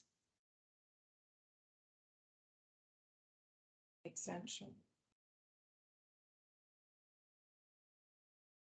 We just need to work on it and really understand this. Okay, Mhm. I'm gonna quick, so I did send these documents, so,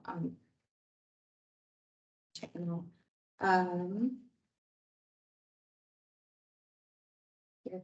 So I'm gonna skim really quick. History, Cheryl, I did want to do more with specifics, but I hope to have a bit more organized for tomorrow. History is just in sum, we are established in century code. Our purpose, we just spoke about, updating it. It needs to be what the DD Act says. Our structure and operations is guided by our internal bylaws and policies.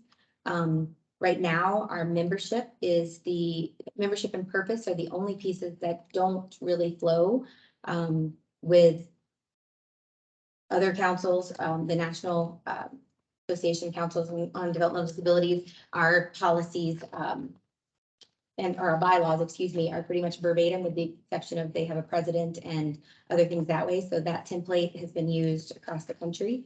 I would like to look in as we settle some of this other stuff about, but making plain language documents for all of our documents. We need to address the DSA at some point. That comes with century code. We also need to review the memorandum of understanding with our state agency. It's kind of a division of, do we do that now when we're trying to establish changes, or do we do that now too, because that will reinforce the need for some of these changes, or do we wait until we have some Can we, changes made? can I ask a question? the history and all that stuff, is that the stuff you took from the ITAC documents, or is this something you've made on your own, or what is the presentation going to be? Since this presentation we haven't seen. Oh, it's a well, yeah, it wasn't, it's a kind of a combo. I mean, the history is unique to North Dakota, so it wouldn't be on any ITAC stuff.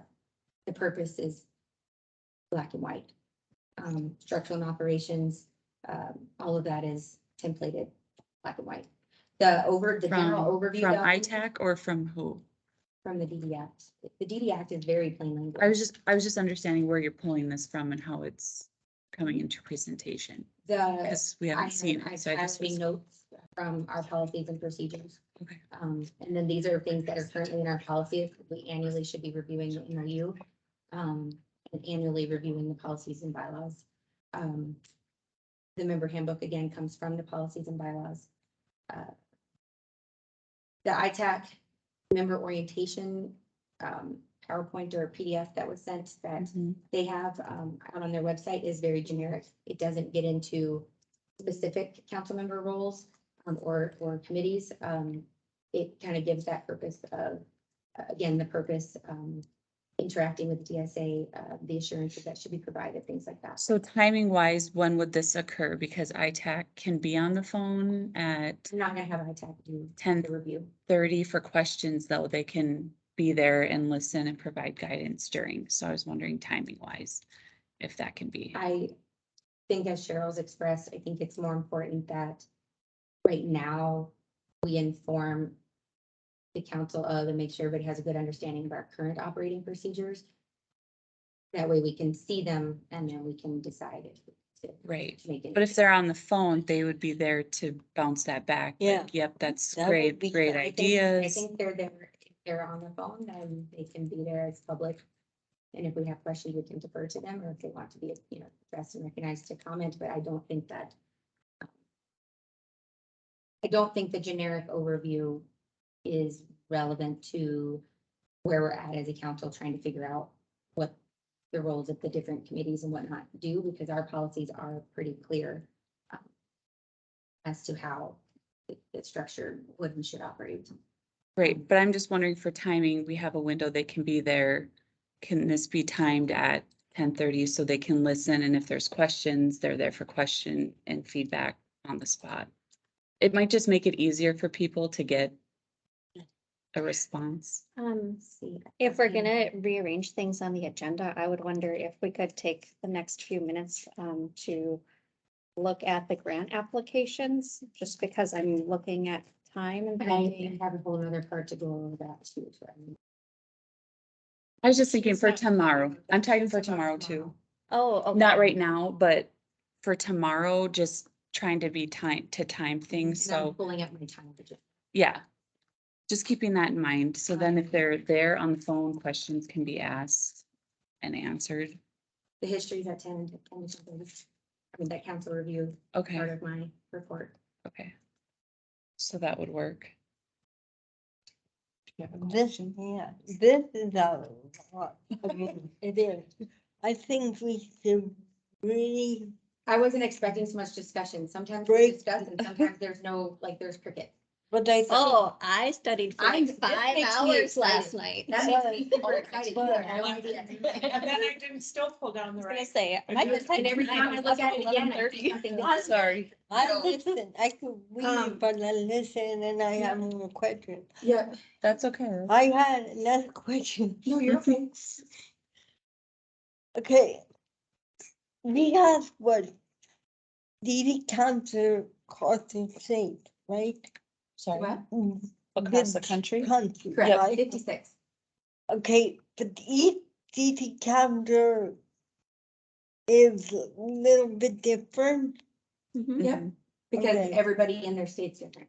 cause they got go, even though they go by their DD in Washington, they got still go California, got go. So when we register, when we register, not register, but when then the DD cancer do this, we gotta remember each council, each state gotta go by the their state law. To some extent. That's how everything, that's how they can run. Sort of. So the DD Act is very specific on some things. Very specific on council membership, very specific on the roles of the council, the roles of the designated agency.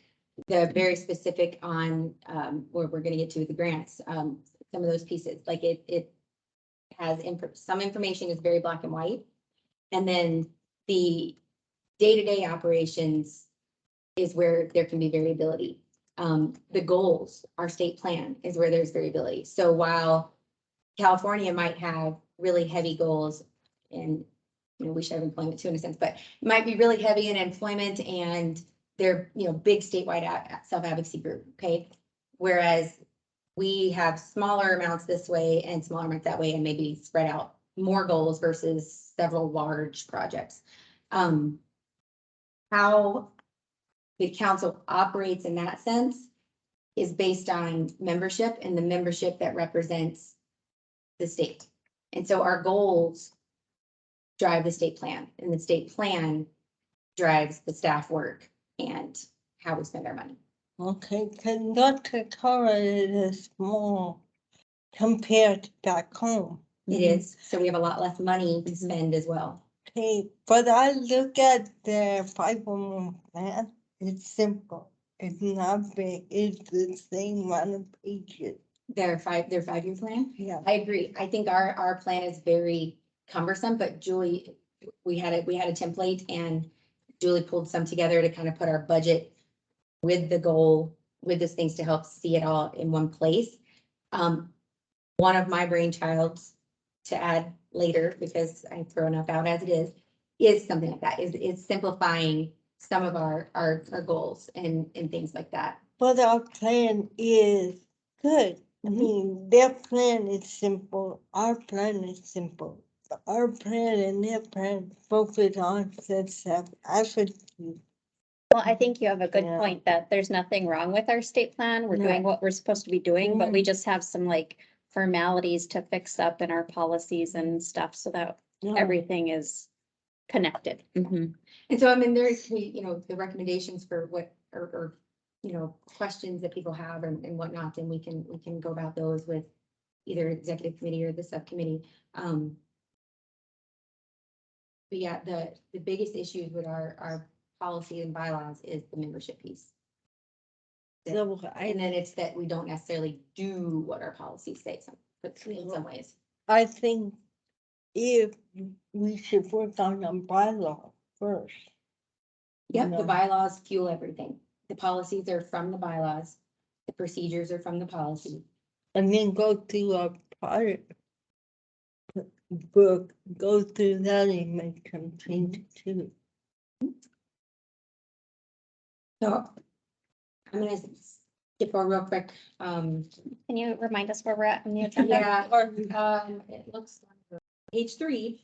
I had kind of just barely skipped down to roles and responsibilities. Again, it was kind of going over the general pieces and not having the projection makes it tough, so I apologize here. What I have, I was pulling up the different pieces. I have a presentation PowerPoint, and then I got away from that because I spent so much time citing it, saying where I got this from and where I got that from. So if executive committee are supposed to do these things, I got that information from this page on our policy, and I got that information from this page in our bylaws, and I got this information from this page in the handbook. And then here's the DD Act referencing that as well, versus just showing you guys the documents, because it is cumbersome for everybody to read some of these. I think the plain language DD Act is helpful. I give yourself several days to go through it, but I don't feel that our time is best spent bickering over it or going back and forth with things when the members are responsible for having a basic understanding of how the council should be operating, and then seeking assistance in the staff and executive committee providing assistance to those who need it to understand it. Because I spent a Sorry. godly amount of time referencing where I got the information from to try and justify it. I don't feel that that's my role to justify it. We have current policies and procedures that at least right now we need to try and follow. And then if we do move forward with changes, then we would follow those changes. Amy did get on the call. She's on like the phone, so she can't see, right, Amy? Amy Jangula Johnson, she's our procurement officer. And my email didn't go through to you guys. and I can't- Amy, did you get an email from Brittany this morning with some questions about procurement? I did, yes. She sent it earlier this morning. I have not looked at it though. I apologize. I had to take a kid into the clinic for some blood draws, so I have not. I did see it in my inbox though, but have not looked at it. No. Okay. I think in general, quickly, and you don't have to take a ton of time, Amy, but just this is our executive committee I'm here. not- No, the email I sent, Amy, I had asked if you would review the federal documents that we have and the CFRs that specifically state how procurement and competition are for the councils. Because I understand where administrative code, your citations say grant programs. However, the grant programs they're referring to are the block grants. Further down in Administrative Code 412-0105 says compliance with federal requirements and other funding sources. And that's where the language matches that procurement involves the federal assistance or contract funds, and that the state will comply with all federal laws and regulations, even if they're not presently reflected in the current rules. That matches the same language from 45 CFR Part 75.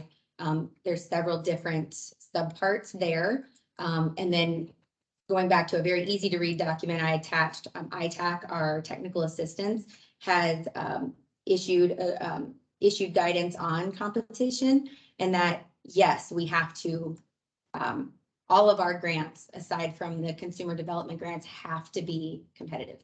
They have to be done with that. And so then it goes back on to the state. The language in the DD Act and the language in the Health Human Services Policy Manual and in the CFRs are that the state has to apply the same procurement procedures to our funding as they would any other non-federal fund.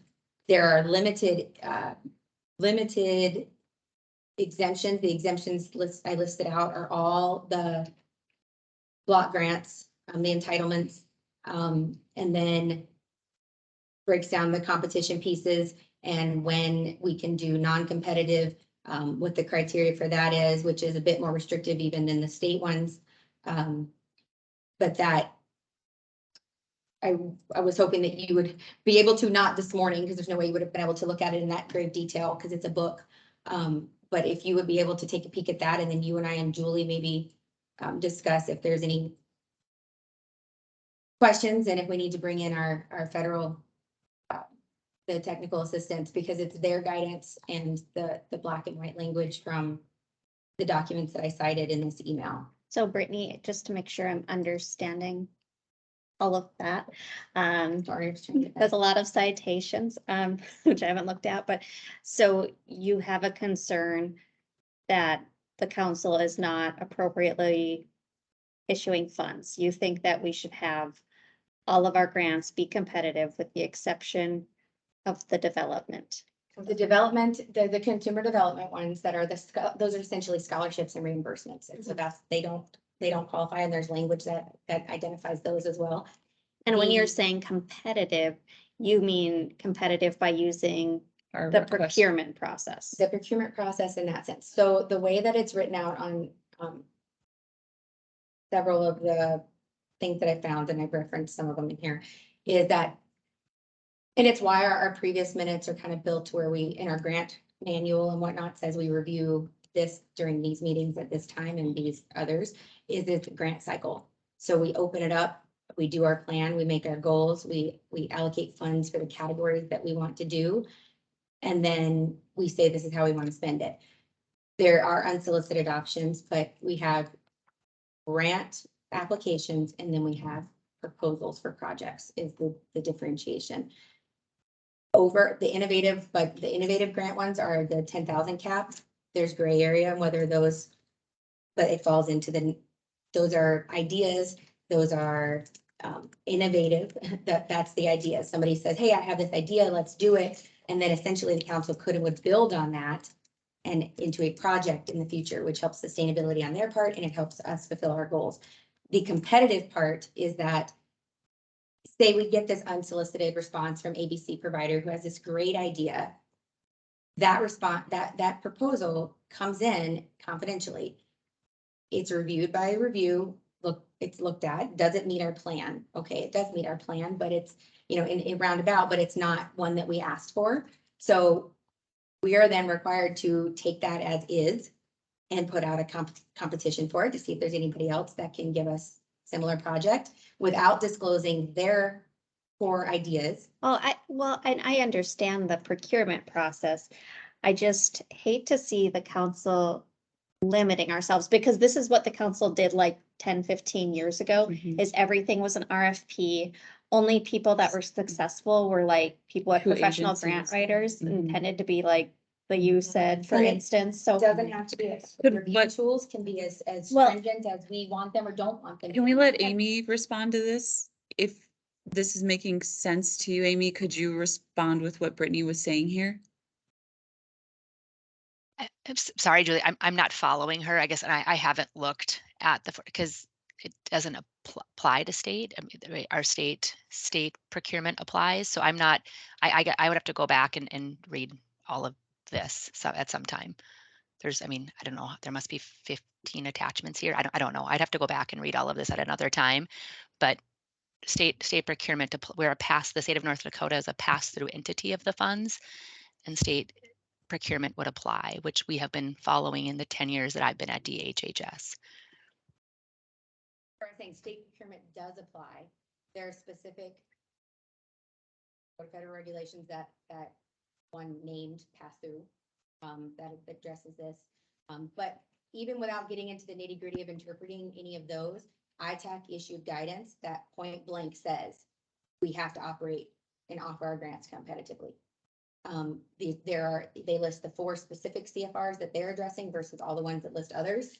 And of those 4, it's the applicability and the competition, and the applicability clearly rules out that we're exempt and identifies the block grants that are. I think they'll be on the It's call black and white. tomorrow. I think we asked them to include. Well, Guidance. And I don't. So it's I was gonna answered. say at this point, it feels very frozen in regards to this Mhm.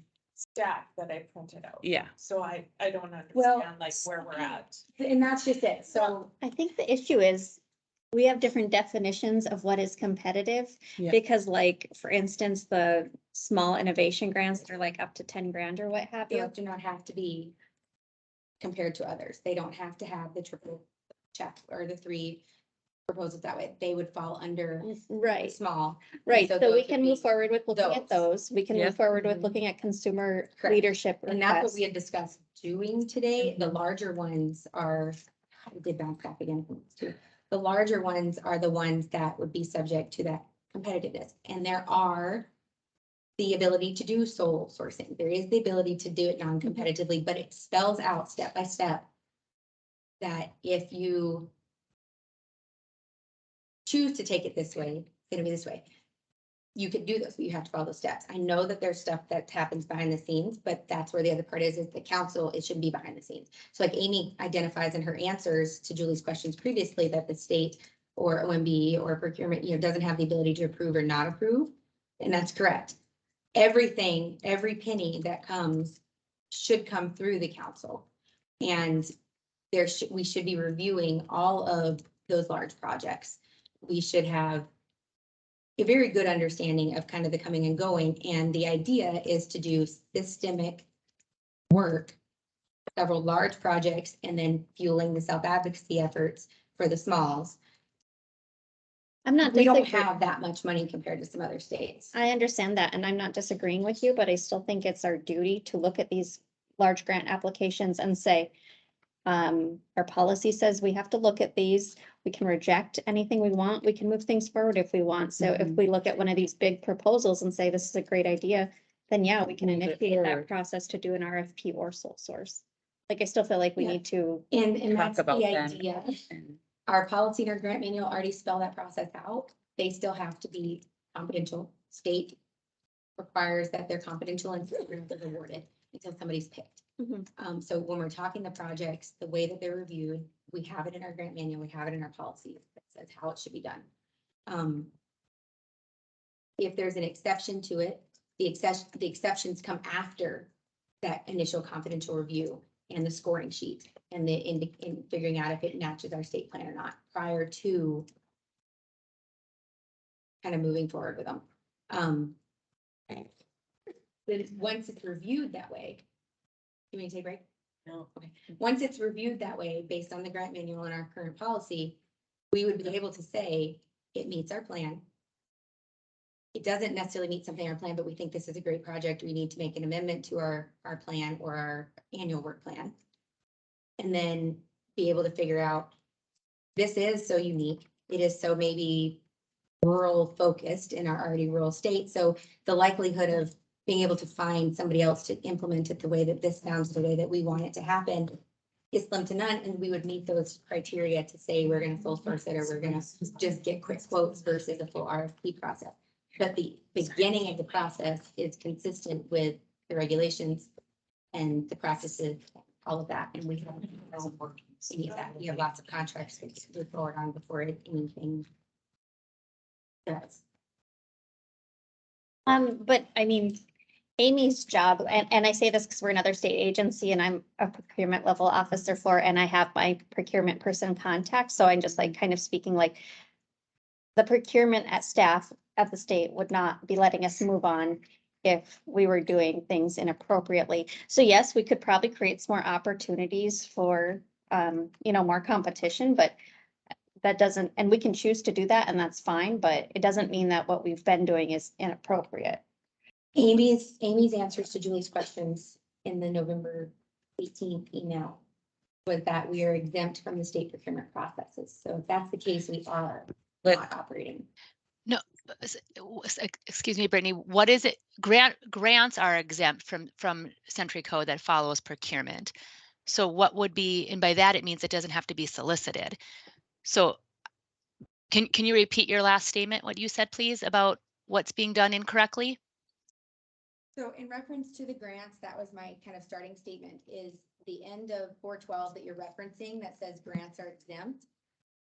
North Dakota doesn't exactly clarify, but those grants are in reference to the entitlement grants that are federally exempt. The next section is the 415 or whatever I had that I cited, is that it says that for the other federal funds and things of that nature, that the state will comply with the federal regulations and laws. And that is the same language that our technical assistance is giving us, that we have to comply with procurement laws, that we have to offer our grants competitively. There's a difference that we're saying between grants that are kind of the scholarship reimbursements that wouldn't fall under procurement. And then there's our projects. And those would be at this point greater than 10,000 really. And that's where we could get into the grass of figuring, that level out. But our larger state plans projects need to go through the review process with us and determine then whether or not which level of competition that we would do. If it's the simple getting quotes, if it's putting it out for full solicitation on all the websites and everything, if it's sole sourced, Yep, and we followed, I guess if somebody could give me an example, that's exactly what we followed, Brittany. If it is, we've always followed, if it has been above the threshold, the laws changed back in 18, but so at that point it was the law on July 1 of 2018 became $10,000. So if it's been anything above $10,000, the council has, in my perspective of working both with Cheryl before Julie, for those of us who've been around that long, the council oftentimes chose to procure out their grants through the RFP process. do you have anything that shows that the council reviewed them? Do you have anything that, Well, that wouldn't be, what we're talking about is not necessarily all on your shoulders with the procurement piece. It's the prior to procurement piece, our internal operation pieces that are required as well. Are you talking about like the scoring and all of that? Yeah, the council That's all scored them. provided. Yeah. Yeah, we have those are an open record. Yeah, Well, we have have- the tools. Those are all included. Those have all been, always been included with the with every RFP, how the proposals are going to be evaluated, how the scores are going to be assigned for each category. I mean, that's been, I came on in 2013 and had worked with Cheryl at that point, and every RFP that was ever issued disclosed all of that. Yep, and How we about still, your sole sourced and the non-competitive ones? The What ones would, that or the one sole source and the ones that we did, like 3 quotes on. We've not had the formal review internally. We've not had the scoring and the processes and pieces that way. well, you wouldn't score something if it's a sole source. You We wouldn't, We would actually, but we're still required to do it that way because that's our processes. If anything, that's how our current policies and our grant manual are written. If that's an update we need to make, that's where we get that guidance. Who to does update it. that? so state plan committee often would No, the review. executive committee, based on our policies, is the grant reviewers. Was the state plan? The State- plan committee helps write the goals. They were also looking at bigger projects too and would make recommendations to full, I'm just giving an overview of what's occurred. So we Practice, can talk yeah. about practice and policy, but executive committee would do the little ones, state plan would often look at ones that come in, make a recommendation to the full council. We can always choose to procure something out, and we have in the past, but like Veronica said, when we put everything out for competitive bid, or the request for proposal process, we got way less applications and the money went to very few agencies. So over the years, we have just grown our network so much, people have sent in applications to us throughout the years. We can always choose to put something out for bid, always, and we will if you guys want. However, it's just been that people have been seeking us out now, and then those things are discussed, reviewed, put forward to the council and voted on. That's been the kind of the process. So if you want the process to change, we Well, can that's- certainly talk about that. That's where I'm at, is the process hasn't been operating for policy and for our grant manual. So So- what I'm hearing, if I can just like make sure I'm catching all of this, because this is a lot of information. Is that the way we're working with state procurement to fund projects is fine. What we need to do is look at how us as a council are evaluating projects and making sure those projects are of record, either with some scoring mechanism or how we deal with them in our policies. Is that correct? So what we really need is like a motion to fix that in our policy document and then follow it. Our policy documents we could have more procedure to explain better. Mhm. But the policy in our grant manual support the guidance from ITAC in the process. Practice doesn't necessarily support that. And so incorporating that, and then the projects, reviewing them as they come in, the bigger ones, is fine if we don't already have things slotted. For one, so constant review of the work plan, constant review of large proposals, and doing that with that competitive piece, as the guidance says, would be very cumbersome. Historically, doing most other, again, wanting to get the document with the links to all the other councils, most other councils operate around that 2 grant cycles. So we review large projects. We do our plan, solidify the plan, the annual plan for the year. Then we look at the proposals, which ones we like, how we want to do it, which plan pieces they matches up with. When independent, unsolicited, large projects come in, they're supposed to be, according to our policies, reviewed to see if they even match. Are they full? Do they, have everything they're supposed to have to be reviewed, to bring to us to pull through the millions of pages? And then if that's the case, then they come to the executive committee. The executive committee needs to score the tools. And then we decide if that's something we want to put out. In whichever level of the procurement process that it meets. Is the grant manual appendix A? Yes. I got a No. question. That there's a whole separate grant, Or are you talking about the state grant? no ours. Brittany, So, yes, Cheryl. I got a question. Mhm. Like we all said, we are a little council, so we don't get a whole bunch of money, right? Right. So if we did the big projects right? Then we not gonna have no money. And if we had these little corners and put it up there, like Judy said so many times, and it happened before, not to us, but to Peru. They take away the funding, cause we didn't burn down Oh, our. Puerto Rico. So, yeah. so you got to really think. I guess what I really want, I like that idea. Don't get me wrong.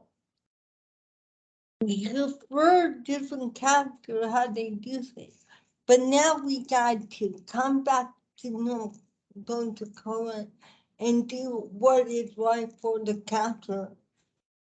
You know, cause we don't have that much money. And I'm not talking about doing like 3 big projects, Cheryl, like not changing that. But not even one part, even one big project could wipe out our budget. Oh, God, I don't think we're gonna spend. No, but it could be, you know, I mean, so we had to be, we had to be very, creative and very thoughtful. So we had to do opera just because we, So ideally, the way Yeah. this policy is supported and supported by how federally it says, is that the frequency of our meetings would not be necessarily as frequent, or the details of those meetings, because there would be a kind of routine schedule of that. Then the executive committee, state plan committee, the council as a whole, review things kind of tiered. It doesn't require that everything's on Julie's shoulders. It doesn't require that everything's on the executive committee's shoulders. The division of work is laid out really nicely to where these things happen. The information is shared, we move forward with it. So your comments from last meeting and some of the other meetings that others have had too, the quickly going through the complex budget, things like that don't necessarily happen because we're not changing all those numbers on a regular basis. We're changing them as needed, but it also goes through channels. So the detailed discussions happen in a smaller group with this review or that review, or with no grant applications, because we're simply just doing the quarterly reviews and making sure the projects have done what they were supposed to and that they met our goals. So if there's a lot that can be done, that does require the council to be more responsive and involved. And so things very well migrated to being on staff shoulders completely because there wasn't involvement. Or however, it doesn't mean, like, I'm not intending to say we're doing wrong, but if we're operating, and if our operations are not supported by our policies and bylaws, we are wrong. We either need to change that to how we're operating, or we need to operate how our policies and bylaws and manuals say we are. The caveat there is that if we change it, it still has to be compliant. It still has to be in line with state and federal requirements. So Back to what you said, I think. what exactly are you looking to get out of this discussion? Is this something that we need to update in policy? I mean, I still feel like, no, we don't have it specified in here, like small innovation grants up to $10,000 can be approved on a micro level following guidelines. I mean, We list grants. I agree. We need to do some updates on that. But is that what you want out of this discussion?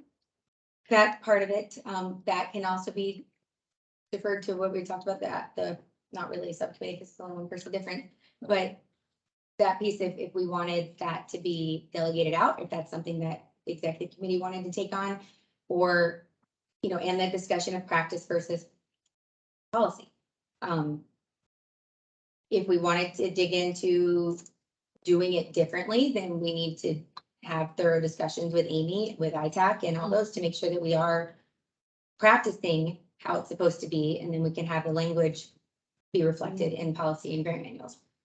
Otherwise, I'm looking for the council to operate the best of our ability, for the most part, how we have things, so that we can say we're doing them this way, because this is how it says we should be doing them, and then we make those changes if changes need to be made. The feedback that I've gotten is Practice needs to match the policy and policy needs to be compliant. If we don't have the scoring, we don't have the big projects. So what you we want don't is have for the us to review. score every grant application. Not every grant application, but there is supposed to be standardized objective review of even the consumer development ones, according to the regulations. Because it's all federal funds, Hello? we have to show where, I mean, it could be a 5, it could be a checkbox. This is a person, they meet the criteria, they did this, they're gonna show it to this. We don't have the quarterly review parts, we don't participate in the evaluation of our state plan. That is required of the council, not of staff. So there are lots of pieces that I was given the feedback on that we don't do as a council. We have become a giving pot, and we don't even sign off on all of those. There are numerous larger level things that have happened that the council kind of gets, yep, we'll approve it, but we don't ever see, we might get the reports, like somebody comes in and gives us information, but we don't get the reports. There are the state plan committee, the executive committee reviewing that. In the end, we are supposed to be doing the reviews to say whether or not to be a part of the PPR, essentially. So in a way, It's overwhelming because there's so much. I guess, So in a way, it's not the staff, it's us. Cause we, That is the But, point, yeah. Cheryl. The council is governance, action, reviewing, approving, discussing, talking about, does it meet our needs, does it meet our goals, is supposed to be on the council's shoulder with the support of the staff, and then the staff enact, carry it out, make it happen. And then once it happens, while it's happening, we're reviewing it. And once it happens, we review it. And then we go around again. okay, so the 5-1 plan, we should plan it, but we don't prove it. Do we? We're supposed to plan and approve it. Sure, Absolutely. because. Therefore, did we prove our 5-1 plan with Lori, or did we, plan? We approved the 5-year plan, yeah, Oh, it's a full council, yeah, Oh, okay. we approved it at, well, in the Yeah, council does. In the interest of moving us along, because time's running short, and I know we probably want to do some action on some things that have been sitting for a while.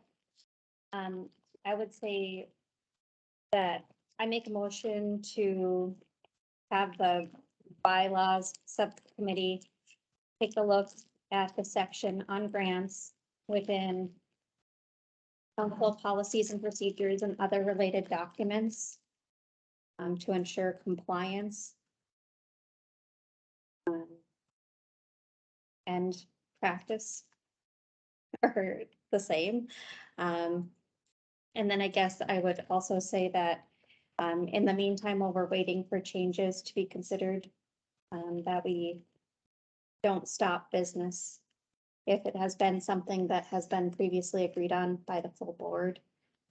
Or if it's like one of the small grants that we have that leeway, that we move forward with assessing those.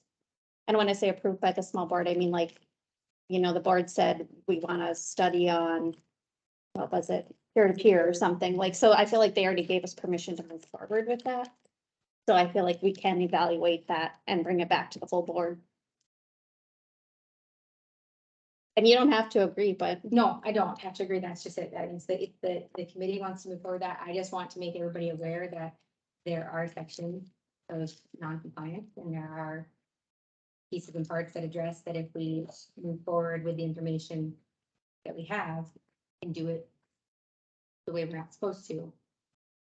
Yes, we're probably never gonna slap on the wrist, but I have issues with that.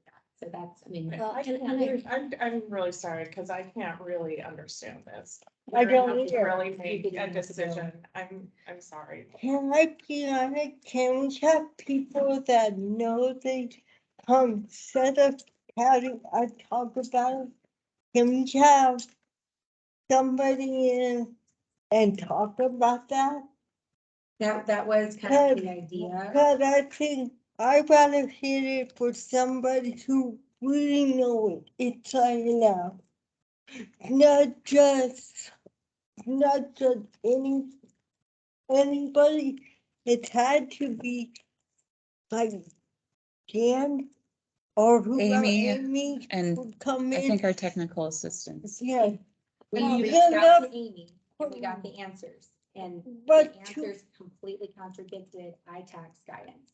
but to hear it from them, it will make us really understand. Because it, with you here, when she here, and that happened to me too, you know. I'd rather had somebody come in, know it, back at their hand, look with it inside out, come and talk to us. Yeah, we will, because we're gonna have That about makes 30 sense. people. And I understand your point that you don't want to do things wrong. I don't think anybody wants to do Oh, we're things gonna need lots of, out of compliance. But the other side of that Yes. coin is because we have around 30 people. we are gonna totally stall out any progress on our 5-year plan, which we have a duty to do if we don't move forward with Not things in a timely way. So the small ones we have, the consumer development ones that come forward aren't an issue if we beef up doing kind of how it's said. The larger ones are not already referenced in our plan. They would require some changes to some of them. If it's already on our plan verbatim listing this particular project, then that identifies that we've done things wrong, because then we shouldn't be getting the unsolicited proposal that matches verbatim something to our plan. Well, but I guess my argument would say, looking at these, I'm thinking you're talking about those two housekeeping things. Mhm. And, well, they were Yeah, unsolicited, they're that's not two- part of our group, so that's just a for instance. But our policies already say the council does not fund capital projects, like the Correct. capital does not fund things that are in compliance with our state. And that should laws. never even come to the executive committee. So, Well, they have a duty for response though, so how do we? Yeah. So screened policy, is it screened between you and I, because it doesn't meet criteria to even be looked at. And those two also don't, because there's no way that you could do them as our procurement officer without conflict. So they No, can't. oh, even I was passing them through so you No, guys could You would be discuss the, them. but you would be the one who executes the contract as a procurement officer, and so there's no way to even move forward with those. It's without the conflict. I So will- there's a screening process before we even see them. They're supposed to be according to how we have it written. In where? In our grant manual and our policy specifics. I will, I just share everything with you guys to discuss. I mean, I appreciate you're Mhm. trying to create transparency, Mhm. and it sounds like you want things screened out. Not necessarily, I mean, I don't care if everything comes, if that's a change that needs to be made, that everything comes here first. But if we're doing it that way, if we're doing it based on the state rules, if we're doing it on the federal rules, there is a confidential piece when it's those large projects. And they're independently reviewed by each reviewer, and then we come together to discuss them. Because there's very firm language on the objectivity of those reviews and determining who and how we fund things. I will second Veronica's, And I might want to amend my motion. yeah. Sorry, I went to the bathroom, so I missed it. What was it? Could you? It's just that I forwarded to you, Jeff, but this has been. Yeah, I couldn't That's what I open. get too. It's a zip, it says a zip file is not allowed. That's what I got too. Did you get the email? Like I just sent the email with no attachment. Okay, I'd like to rescind my motion and make a new motion. Okay, I don't know the right thing is to say to you, but. oh. okay, I would move that the executive committee recommend for consideration by the full committee that the bylaws examine the grant manuals, the policy procedure documents and other organizational documents that have to do with funding grant to ensure that policy is in compliance with relevant guidelines. A second part of that motion would be for large proposals that do not meet the needs of the council as identified in organizational documents are screened out by Julie. And that small innovation grants and consumer leadership grants Fund, yep. continue to be looked at by the full executive council for recommendation to the full committee. Yeah. I will second that. So does that mean none of them can get voted on except quarterly in the interim? That is how it's written, and that is what I said, that's one piece. I was that just you and I clarifying. Reach out, because the language doesn't allow for any independent action to be had by any council member or committee, that everything has to be brought back to the full committee. The language is that the executive committee can meet more frequently than the full council, so we can make decisions on behalf of, but all of our actions have to be brought back and ratified, voted on after the fact. There are several councils that I found language that says that they explicitly delegated the duty for these very small, ongoing, year-round projects and things of that nature, what we're talking about, that could be fully approved and reported back on, where the council then has the language to take action if they don't approve Right. consistently. But theoretically, if this motion passes, we could briefly look at applicable grants today, make recommendations for tomorrow, and then we could potentially have this policy stuff updated before the next meeting, so that we don't have too much time where we can't be responsive. Do we have any that are innovative? I thought we had A consumer at one few point, but I don't know. peer-to-peer. The small public school one I just sent out. And to be honest, I'm trying to keep track of them all because they've just And been that's piling part in of for why, months too, They now. need to be put together and screened and kept together and like not the whole emailing part and stuff like that we've addressed, and that's the meeting stuff. We will get up to the part with those things. The independent review of them, even the consumer development, we are still supposed to check box something to say that we've independently, objectively said that we looked at this. Well, I will volunteer to draft evaluation tools for our grants and bring them back to the group. I can work with you on that. I have several templates from others, and we can have a very big one that we could pull small pieces out of it. I think Yeah. whatever we do, we need to make it easy for everybody to use and, And urgent. yeah. Yes. So So we do, we have the Able Games from South Valley and Rural Cass. I don't know, are we moving into? Oh, I don't know. I just, no, I don't know. I Yeah. just saying which ones are there. We had a motion and a Yes. second, I believe, right, Trevor? Yeah. Yeah, there's discussion,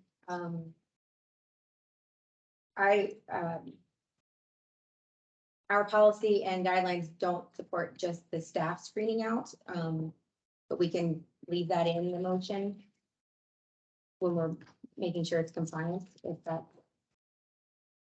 I think it's fine. I mean, I trust Julie to look at a grant and say, well, I'm not sure about this one. Hey, Brittany, give me some guidance. Yeah, I it's mean, not trust, it's yeah, so it's that, again, the giving the black and white, this is what it says part versus What does it the say? hoo-hay. That it is, staff can't independently do those actions. Any, Okay, of but does that, it say the so- staff and the chair should do it? In our policies in do, the manual? our policies do, that those are screened out prior to the executive committee. The language in. so I amend Yes. my motion So to say it either the comes to us large now. grants that are not in our best interest are screened out by chair and staff member together. Does that work? Yeah, that's fine. I mean, Okay. yeah, we have that language, that is the process that should be happening. Okay. If they don't, it's the responsiveness, if they're not complete and responsive, is the language. Right. I just want to make sure the motion is clear because I know we're kind of off base with our policy documents a little bit, so. And then, so I have the recommendation, the bylaw subcommittee reviews that in the context. And try. Yeah. I think that, We have it on recording. It's Who's good. second? Trevor? okay, all in favor of that recommendation and checking for updates and coming back? And Toby, if you have a vote, we'll watch for that. Yes, from Toby. Okay, any opposed?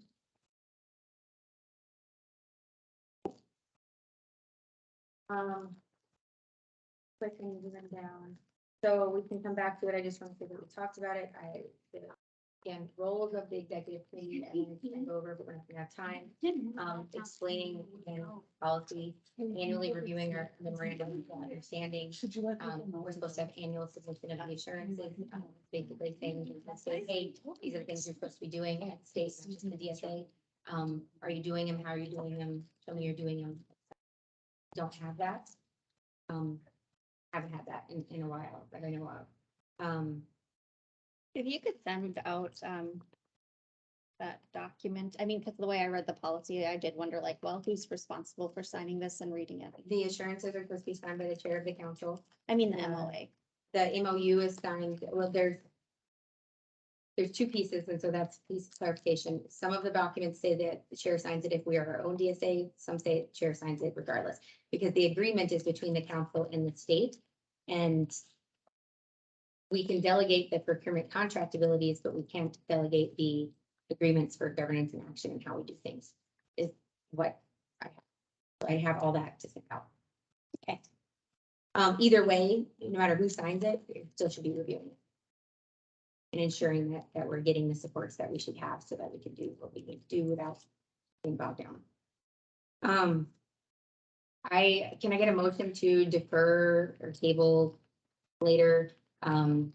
Most of the executive committee discussions and report, clarifying those roles again, discussing how we would do that.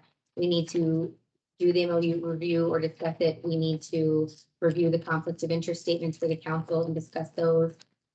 We need to do, I make a Right. motion to, table items that we did not have time to discuss today till, time on a future executive committee meeting when we have appropriate, time in our schedule. Second, thank you. All in favor of tabling, I'm gonna say, I did it as everything under really the council governance roles and responsibilities pertaining to the executive committee. Aside from grant applications, in agreement with the previous motion. Looking for a vote? Yes. I think Toby, you wrote, did you write that in? Yes. Hi. Any opposed? Yep, she's good. Can I just make a comment? Regarding the untouched items, because this agenda is just so huge. If we could perhaps look at things that are non-voting items and have them as just like informational sessions for like all council members where we can, learn about the MOA or whatever, if it's, That was what was. and then also just take bite-sized chunks for next meeting. So maybe January we tackle policy and procedure, or Mhm.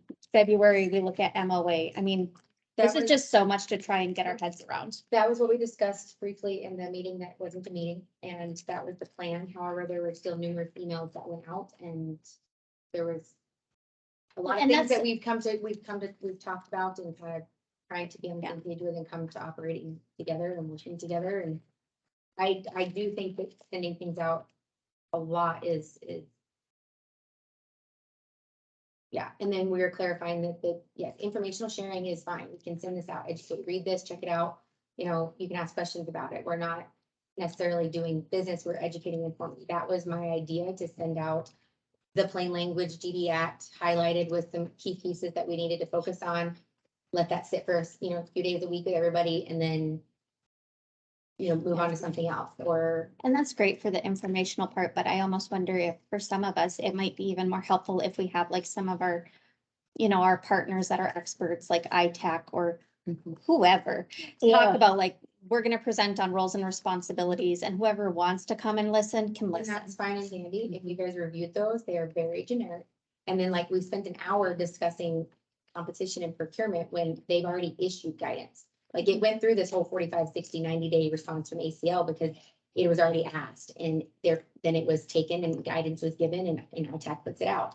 So we have, the ITAC page is overwhelmingly unorganized, but has a great deal of amazing information. But Everything we're asking is out there. We have guidance on everything except. I think But I Veronica's saying bring them in for like an hour session, sit in on it, and then they Yeah, can I just can feel talk it. comfortable reading like an email with a super long, complex document, but that's not the way everybody understands things the best. So I think, especially for people who are like not in this world or are representing themselves or a family member, who maybe they haven't been part of a council, I think they'll get more out of like a 1 hour webinar, like this is roles and responsibilities, this is that, and this is the DD Act, whatever, I just think that might be more useful for some And so people. I was building on the ITAC one and just adding our council specific things Yes, to it. and it looks good. Well, that one, that was all theirs. That was the generic one. And so, which is fine, but questions that you guys had were, oh, didn't know the executive committee was supposed to do that, or how much time am I, putting into this, or how frequently are we really going to be meeting, things like that. And so that was my initial goal, is just to say, hey, this is what we're doing. Is this something you really want to still participate in? If so, okay, great, let's move on. This is what we need to tackle. These are the expectations, brief overview. We need to tackle this one now, this one, this one now. But what gets tedious is the back and forth, and we have blips in our policy and bylaws that need to be updated. Things like the types of grants we offer is not critical. We have solid operating procedures. We have solid bylaws, with the exception of the membership, with the exception of some of the listings for grants. I have 33 different states, bylaws and policies, and ours are damn near the same of almost all of them. And we are verbatim, with the exception of the president and different pieces, because the National Council on DD is built slightly different. Templated. So a lot of the stuff that we have is there. The problem is that we don't necessarily operate that way. So we need to decide, can we change how we operate? Is that within compliance, or do we start operating based on what we have, so that everybody has a clear expectation of operating protocols? Well, Yeah, I'm not disagreeing with you on any of that. I'm just saying I feel like some people will get more out of like a little training for them, rather than saying, read these 100 different technical documents. And that email that I'm sending with all these massive was never intended for everybody to go out to read. Like the ITAC guidance is one page with a headline, and it gives 4 references and says this is what you're supposed to do. And everybody, like you, we had a different point of procedure. Like, I do agree that I'd like to learn from you guys, but if it's something like that, we really need to have somebody that knows it's signing out. Cause what I perceive, you perceive are maybe 2 different things. And I Yeah. think we need to watch also for people's time too. Some of this it's a volunteer committee, and we need to just watch people's time. So I think I'm okay to move forward quickly here. We can fish out which ones we can talk about grant wise. I am looking for another motion to table some new business. We voted on and approved recommending the update to the purpose tomorrow to the full council. I am looking that we need to table the budget review, and some of that again was bringing up the committee to the defined roles, and having everybody understand what those are and doing. One thing I wanted to bring forward so that we could recommend it tomorrow is incorporate, or we don't have things paid for by the DSA or provided that we could or should. That's neither here nor there at this point. But in the interim, what the executive committee's thoughts are and the full council's thoughts are on spending the $13.25 or $75 it is a month to have a singular North Dakota State Council DD acronym at indy.gov created, so that we have meetings generated from that account. We can store council documents on that account, that we have a solid non-personal centralized location that we could look into having access to, whether it's password protected or it's with this link, so that everybody can get to the grant documents in a single place, so that everybody can get to the budget, so that everybody can get to whatever the different chairs of different committees can schedule meetings. So communicating basically with it'd be a staff. board portal. Not necessarily board portal. I mean, we can generic it by having SharePoint done, correct, done, but having that generic email, log on, sign in, we'll have a Teams account with it, we'll have a SharePoint account with it. It is the council's account. But who can access it? it would be staff, most likely Carrie, like all staff, and to make editing changes, we would have to discuss that, but that everybody on the council would have access to it. And be given for that permission. So that they can get it, there will be protected documents, there'll be things that may not be open to everybody. If we do move forward with the confidentiality of submissions, things like that, they wouldn't be the ones that are open. But that having that council address, it's similar to panda.indy.gov, similar to, I would Minnesota and motion some to others. table this discussion for another time. I want full council to have discussion. I'm opposed to doing that, so. Can we use the money for that? Come out of admin costs, administrative. You said $13.25 a month. Per user, and that's why I'm not sure if each So it could person technically would, be like, it would be one account. well, I don't know. It'd be one account. It'd be one account. It's no different than the info at this, the info that. It's an administrative account. It'd be the council's account. You know, I would Let's just find out. Because we don't have public storage, we don't have. I would motion to table this discussion to another. I think it sounds like we need information, because it's Yeah, a lot for different. sure. So like, I wonder if the state's even gonna like allow you to have one account that everybody gets to So they, use. so what No, IT had said, everybody would not be using it. So you have to yeah, have a well, state they email can with put SharePoint it. and Teams access. one account, so this would be ndscdd@indy.gov. And that account is where you would upload all of our council documents. That is where we would submit our scoring forms in the future. It is where we do that. So it's, Get what it is, but I'm saying, but then we would all be logging in with the same information. no, you wouldn't log in. The SharePoint is shared with anybody who has this link or anybody given those permissions. So the council, our email addresses, but it would be shared to it to give permissions to it. So it'd be no different than just clicking on a folder in an email to those live documents. It's sharing with the link or giving permissions to those. files. I tried that with you guys before and it didn't work. That was with the Teams video. Teams video is a whole nother ballgame.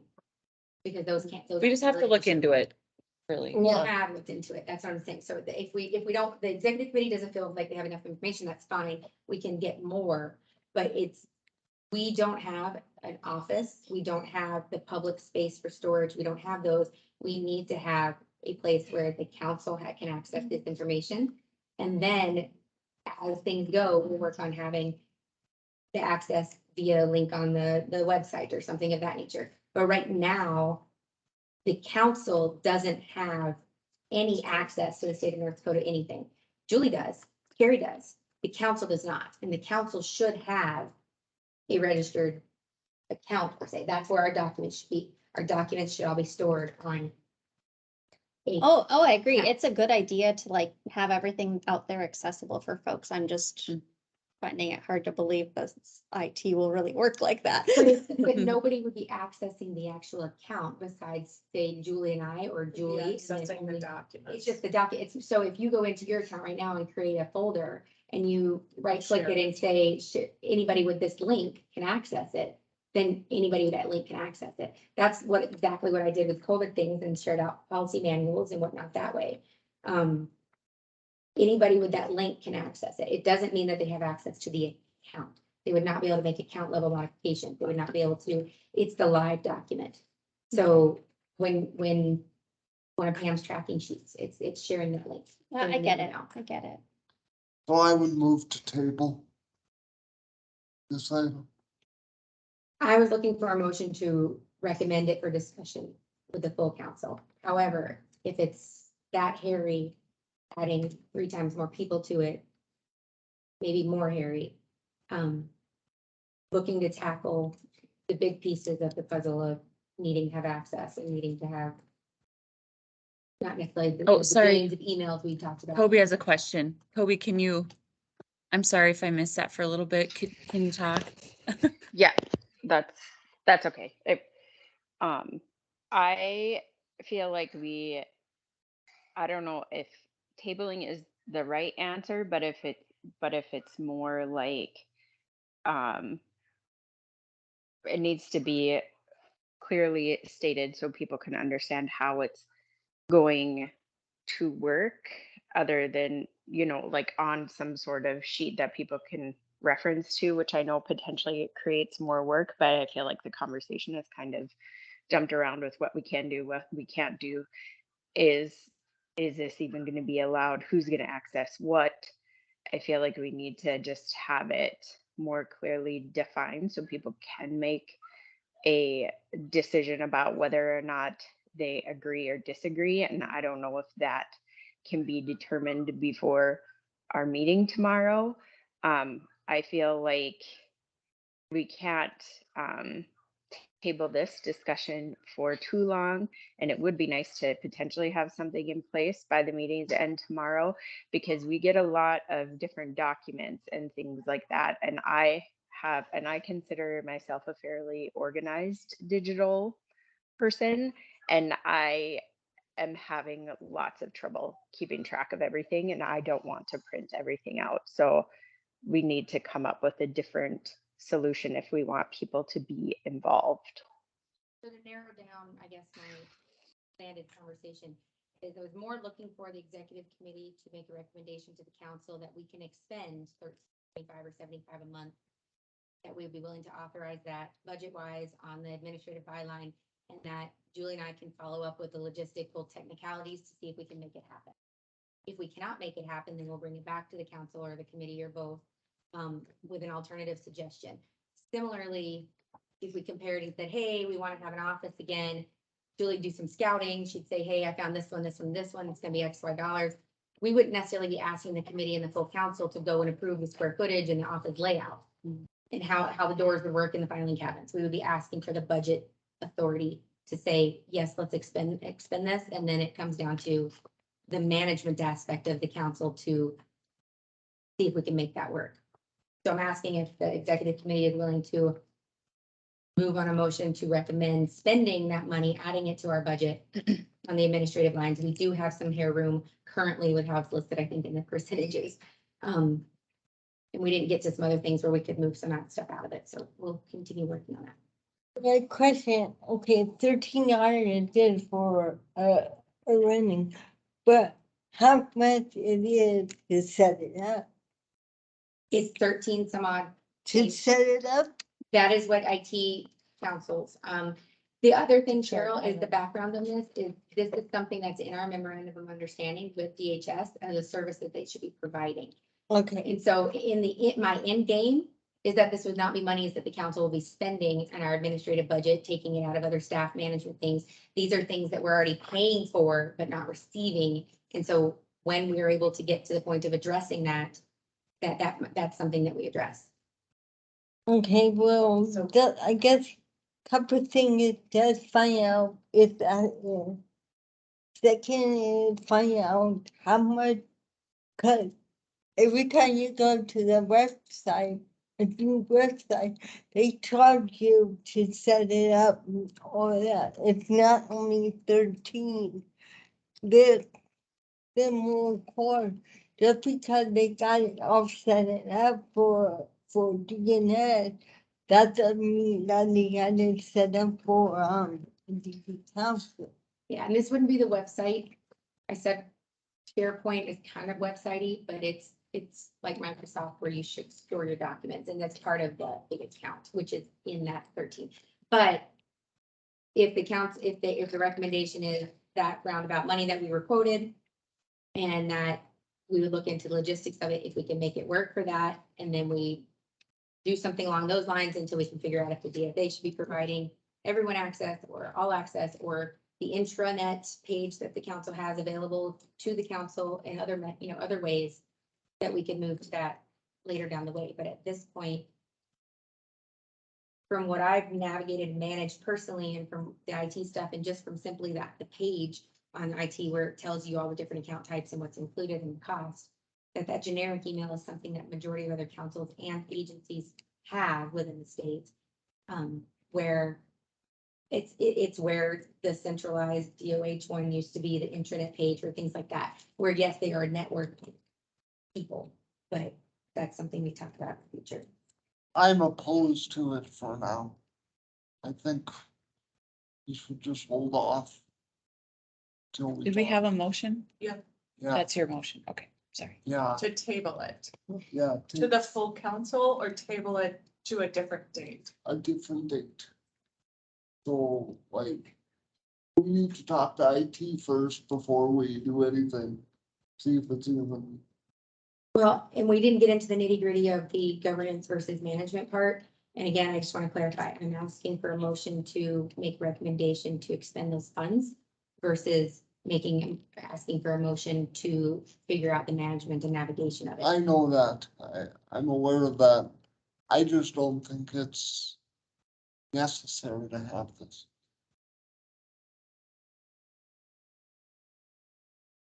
I guess I feel it would be nice to have a place where all of our documents could live, but I would believe it's the role of our staff people to be at the administrators and put whatever needs to be on there and be the ones that have access.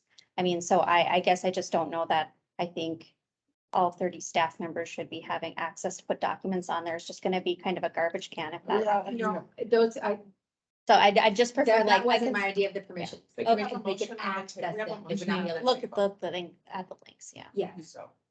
I don't know. if I- that's discussion I don't or- think We don't that- have a Is this second. discussion or wait? I We don't, don't There's have a a second second. yet, so. I don't think all council members should have access to it. Can I don't know how, I don't know officially how to pause this discussion to give light to the end of the agenda of where we're talking about meetings. Does the executive committee feel that the meeting previously scheduled on December 15th it takes us out of sync to the frequency of our meetings, but I think with some of the questions at hand, that if we entertain the motion to table it to a later date, but maybe that motion supports tabling it to the 15th. And we can likely get some Keeping more that on our information schedule. between now and then. And piecemeal through the other table things I'll be asking for momentarily to address. What There. time on the 15th? If we table it to the fifth, I mean, if we have a meeting on the 15th, I guess I would like to see that meeting focus primarily on dealing with the grant stuff, because I'm concerned about that. Yeah, I am too, Veronica. It's at noon. I have It's at just the noon to noon, one, I think. but I have a meeting at 12:30. And I have one too. We won't be able to meeting this or something. Yeah, that. Okay, we have a motion and we don't have a second, so does anybody have any other motions or a second to the motion in hand? So no motion to recommend it, no support to table it. I have my hand raised. Yep, she Yeah, I'm sorry. I sorry, looked that's up. okay. I literally just raised it. And because I don't know how all these rules work, but you know, I know Trevor made the motion to table it, and there isn't a second. So I don't know, can like somebody make a different motion or how that works? Because I do feel like we need to bring to the council that we figure out if, and I'm not sure that I was following everything correctly, Brittany, but it doesn't sound like it maybe necessarily isn't that we would be spending more money to get some sort of centralized place for all of these things, but more so as we make sure that part of the services that are being provided by whoever that person was that you said, DHS, I don't remember, is something like providing us with some sort of centralized location for these documents for us to have. Like, I feel like we need to discuss that and bring that forth to the council, that this is a possibility and we should be allowed to allocate funds towards getting something like this, because I do feel like it's important. So I don't know what my motion would be out of all of that blabbering, I guess. But I don't think that it should just be completely tabled. I think something needs to be brought up on the meeting. If it's just that the council would agree that it's okay to explore this option at whatever cost. You know, I don't know. Can I- You can entertain a motion Toby, you could to- make a motion on that officially. that or a motion to, similar, to maybe not some of what Toby said and some of what Trevor said and some of what Veronica said. Back to the drawing You guys, board. Sean is Questions. blowing up my phone, so I need to answer him. So I'll log back on. Sorry, I don't know. We are having kids with car problems, so I'll be back I'm on. thinking I would support tabling it to next. If nobody else seconds, mainly because I think we could benefit from further exploring the tech support for the website and member portal access on the website. I do still firmly support the council having the generic council account though, for the in-game storage of things. It would just be that that account would share it to the website versus accessing the SharePoint documents directly. I don't know if the website will support live. I don't know all that, but I would be willing to entertain a second to figure out what we can figure out. Bring a by next week. recommendation. But that centralized access to council stops as if we had, a 20-year ago old office with paper everything is important to the council's function and the public. And I think a step in the right direction for having everything available to the council and the public is website, which we talked about. And that part, I agree in discussion that I don't know that SharePoint's necessarily the end game. It was an interim suggestion, but we can. Anybody want to entertain Trevor's or the second Trevor's motion to table it to the 15th without my intervening? I don't know if we decided on the 15th because it sounded like some people couldn't make Yeah, it. I can't make it anymore But- because of. But I would suggest that we table this discussion for a future meeting date or I would second that motion. And that in the meantime, Julie, look into various ways that we could possibly access documents virtually. Okay, so there's a motion to table the IT discussion to a later date until there's more information to support the discussion. Is there a second? Well, I thought I seconded that. Oh, Oh. But thought the you usual moved on was that. to table to the 15th. so- Okay. No, I amended it. Okay. Good job, Trevor. You're Yeah. on top of things. thanks. Okay, I'm going to blur these together real quick and looking for a motion to table other large headings is how I have it written, the rest of new business and the executive director's report. And again, a lot of this was just put on because in the end, we would have a functioning, smooth agenda, like said. It's not necessarily some of the stuff that we actually had to do. Meetings is the last thing that I really wanted to cover. If we can agree to monthly meetings and either tentatively set a time, we can do an annual notice. And there'll be regular scheduled meetings. We'll have a lot more flexibility with our agenda, instead of having them dubbed as special meetings. Are we, Are you talking executive committee or Executive full committee. council meetings? I gave the information for full council. We don't have time to discuss it. Again, discussing it and being able to recommend it to the council, supported conversation by having the executive committee mingling is good. We don't have time to discuss the full meetings. The executive committee, we had talked about meeting monthly.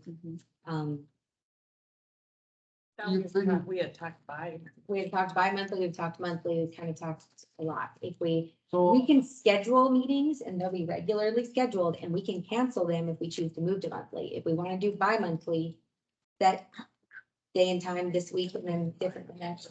Like every 2 weeks. I Yeah, thought we were yeah. meeting. We were kind of trying and then we talked about monthly too. If we schedule them, they can be regular. If we give. But any notice coming up. but I really wanna watch, so we're not holding up grants, and it all depends on that. If it's just policy stuff, I'm okay bi-monthly. But if it's grants folded up, I'm not okay. Veronica, I'm just not okay with holding. I think we'll have to do a little both probably, Trevor, some policy, some procedures, some Are you grants. thinking every other month by bi-monthly, or we're talking twice a month? We're talking every 2 weeks. Is 1 month too long to wait to make a decision on grants? Julie, is it too long sometimes? We'll just have to, it can be for the families For the or, conference. And I think that's the education piece, because again, they're supposed to. and we give us some notice say, in advance, but we that's ask not for always that, what's- but then someone's talking to Roxanne at a Mhm. designer jeans event and they're like, oh, what? And then they put in, Yep. I mean, you know what I mean? People hear about things. And that's where I want to get into the policy discussions, because we don't have explicit language that the discretionary spending, we don't have the explicit language where Julie can approve X, Y, Z in this category up to this amount, and then report back to the executive committee, and then report back to the council. We have it vaguely listed. We don't have very good specifics, and. And that is that, improvement. those are the kinds of grants that I think don't need to be held up. For Like, conferences. and a lot of Yeah. councils just approve. Like if you have them in the, if we meet monthly and Julie gets somebody who, would benefit them to do this, they've got a full application, it meets all the criteria in those check boxes, and it's below this certain threshold, that's something that can be staff approved. We just need to clearly Mhm. define Mhm, that. I'm okay with that, but I don't wanna hold, mhm. cause we have a lot of small ones that need to get plane tickets. That need to get I don't mileage. know if we have any. Not families right now, Yeah. just the innovative, but I would make a motion that at this point in time, we hold regular executive meetings on a monthly basis with the option to cancel if needed, or the option to schedule special meetings to evaluate any pending grants. So you want to do the monthly versus the bi- Yes, I think Just- with all the business we have on, it would be best to take up bite-sized pieces 1 month at a time. Yeah, I I'm would- fine with that, but. when we work on a schedule with you guys, would it work to say, January is policy this, February is this, and then we do. So we have it scheduled out, so we know, and you guys have the I don't know that- materials. I just want to make it easier and less and more focused. I do like that idea, like if our priority is gonna be working on bylaws in January, then it's out there and we know what to expect instead of having Mhm. too much to discuss in a short meeting. How, period of how time. long are these meetings going to be? Are they just an hour at a time? So right now, that's what we're asking. So if we can schedule, if we can say we're gonna meet monthly and we can give the date and time.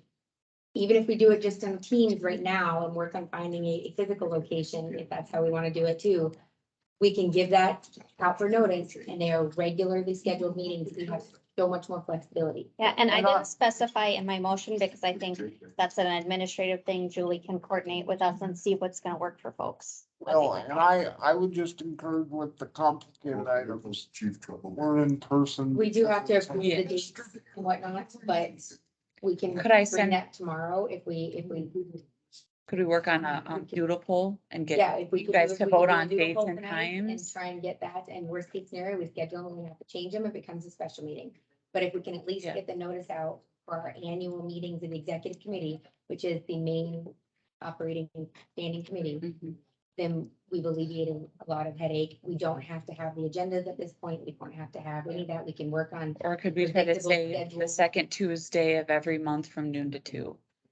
Plug that I in. just make a note that during the session, Yeah, I know a lot of. evening and lunch hour is gonna be my option, so. Okay, well, and we've heard from Lunch hours him and that other we people, give lunch hours people kind of free. the best for most people that have things Oh. built into their. So are Yeah. you more likely able to stretch your lunch if we like 11:30 to 1:30? If we needed it longer than an hour? No earlier than 12, because I think committees typically go right till 12.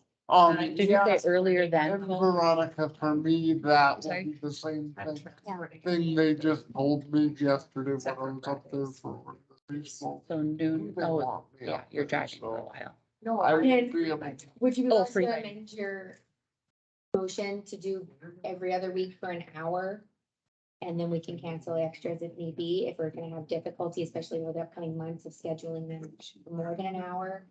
And again, with regularly scheduled meetings, that agenda can be informational. And then we wouldn't need quorum to operate because it wouldn't end up being business. So we I'm can just make real changes. hesitant to make every other week meeting. Cause I'm afraid I won't be able to. follow Well, through with but- it. No, and that's my thing, even if everybody comes back tomorrow and says, God, no, there's just no way we can do it based on the dates of the doodle week, whatever. Even if we put out the notice tomorrow, Well- we can cancel those without issue. What It's what I'm depends on worried them. about is over noon hour, especially when legislative starts. We could be in the hearing room if they run late, so. I would like to figure this out because we have a board, we need to prep for our next meeting and devote time to that. So I don't want to cut it off, but we really do have to work. I'm still recording if you. And people if you need. Yeah, you don't need me for vote anyway, and I'd like to If get that's, to I'm work good on with this. that, if you're good with At that. this But point, I don't want I'll to have to distract. but At this maybe- point, I amend my motion to be a 1 hour meeting. Once per month, regularly scheduled for the executive group.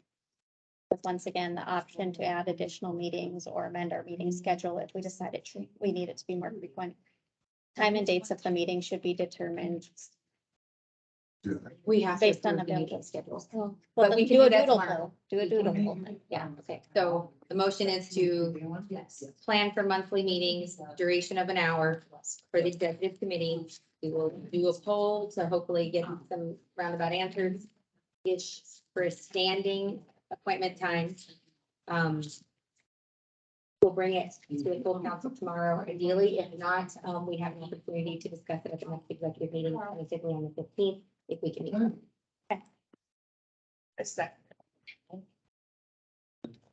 Okay. All in favor of the monthly 1 hour long tentative to date, talk about it tomorrow on the 15th to vote on it. Aye. Toby Any says opposed? aye. Opposed? Okay, so that passes. I make a motion to table all unfinished business to a later meeting date and adjourn the meeting. Yeah. Cheryl's like, heck yeah, get me out of here. So, I could have done in Okay, the there. motion is to table all unfinished, new and old business, to be clear, into a later executive committee meeting. Second was Cheryl. All in favor of tabling? Aye. Aye. Any opposed? Toby says he agrees. Okay, thank you. oh, so Veronica, I just want to talk to you. Okay. I was up at the Capitol yesterday, and just so you know, I was on a bill for the Heritage Center and job service for accessibility upstairs. Oh. So, it's they're not accessible either. Go ahead, Trevor, I'm sorry. Yep, that's fine. So just towards on this radar. Cool. Do you have language drafted or sponsors? Deborah Nelson. Oh, cool. Well, send it my way when you have something to share, okay? Yeah. Bathrooms are not accessible. You can't even get a staff in there. Yeah. Yeah. They can be super serious. Same old story as every place. Yeah. Can I?